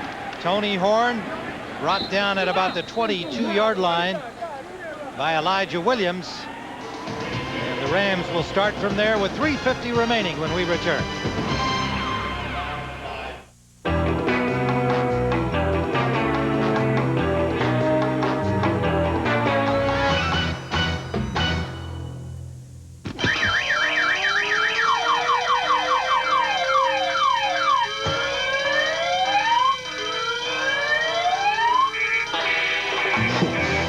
For the great taste that won't fill you up and never let you down, make it a Bud Light.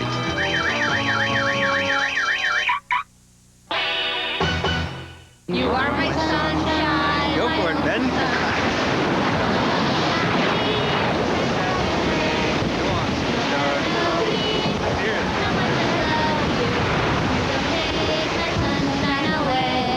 Chevy Blazer. A little security in an insecure world. Dad, can we body surf? Wow, can we? Wait a minute, hold on. Chevy Blazer. Like a rock.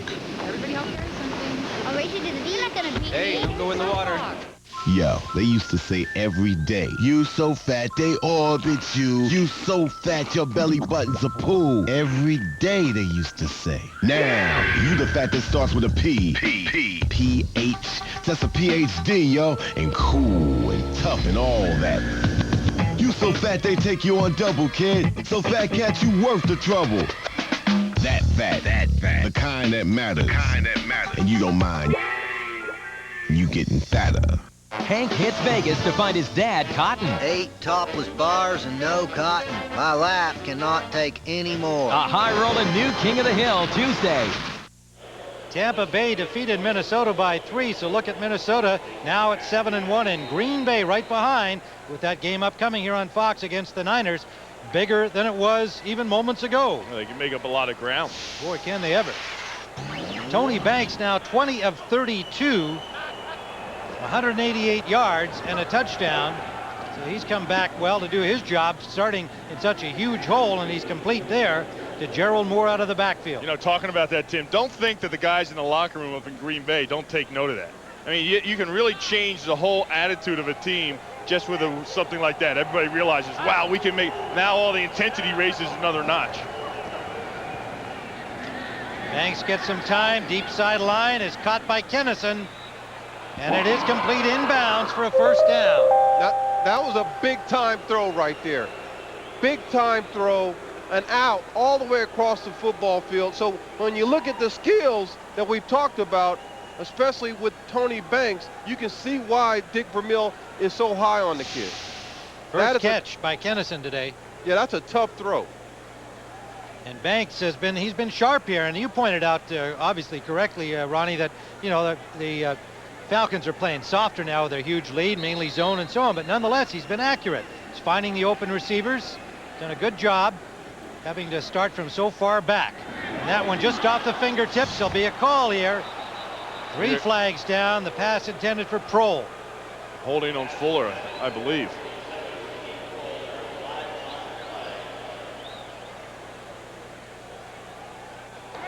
Holding, number 29 of the defense, 5 yards, automatic first down.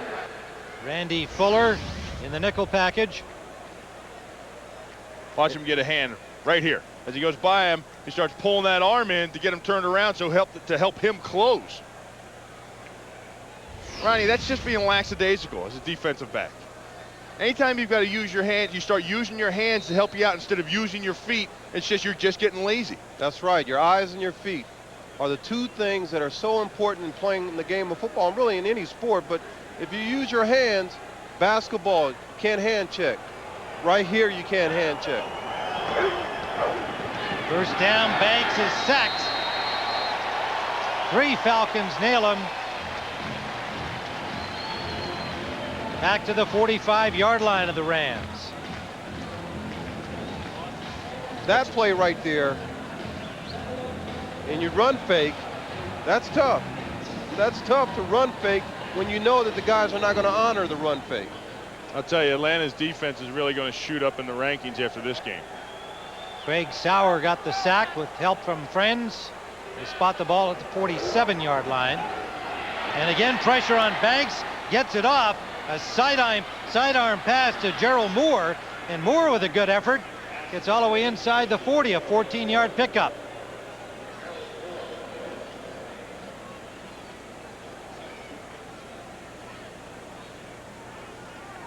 They'll spot it at the 39-yard line of Atlanta and stay in the hurry up here with 2:23 to go. Banks just a little behind Kennison.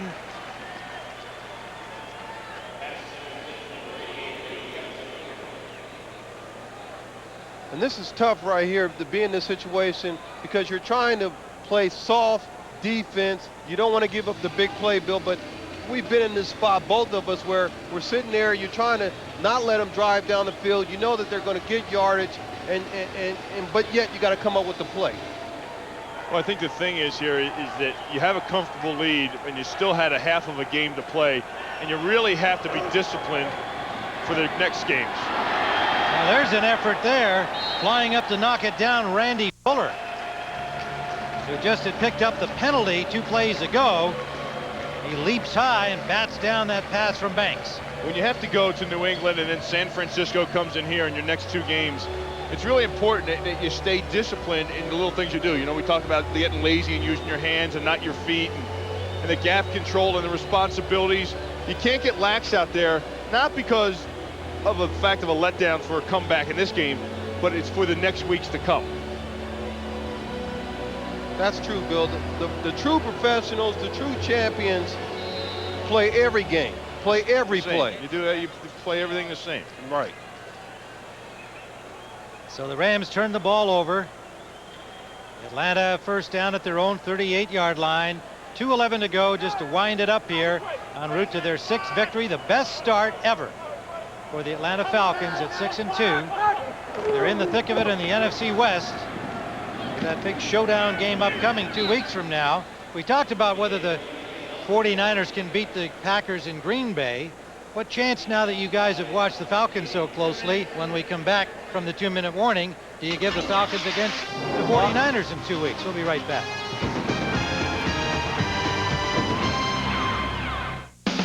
Fox NFL Sunday is brought to you by Bud Light. For the great taste that won't fill you up and never lets you down, make it a Bud Light.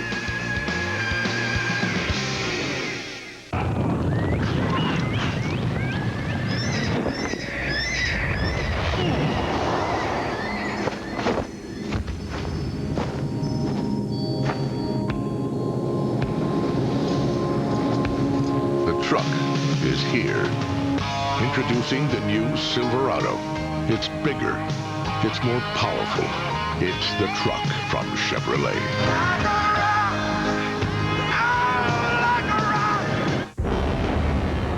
This is a world only a few know well.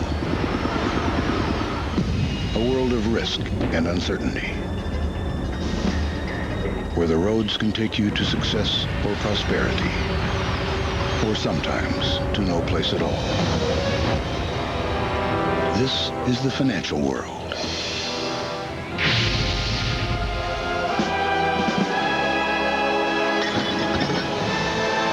For decades, banks and investment firms of mountainous size have ruled the land. Yet high above the horizon, another mountain has risen. A mountain called First Union.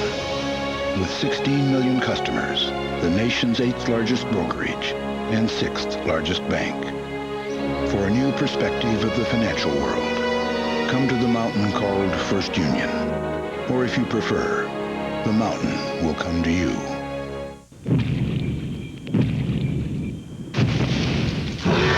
They're getting closer. The Lost World. Tonight on Fox. Well, we talked about some signs of improvement, mainly in Tony Banks' passing here in the second half, but look at this.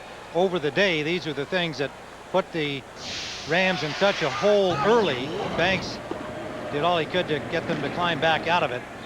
There's too many mistakes. Yeah, and they're going to hear about it in Monday morning's film study. You know, this might be one of those games where you don't want to get on the plane ride home, and you might want to take the Monday meeting off, because it's going to be ugly. Oh, no, you want to be on the plane. Tony Banks wasn't last week, remember? Well, no, that was Miami, actually, 2 weeks ago, because he felt bad about the way he played. But, that's what I'm saying. You might want to not come back, because you get in those meeting rooms on Monday, and it's going to be ugly.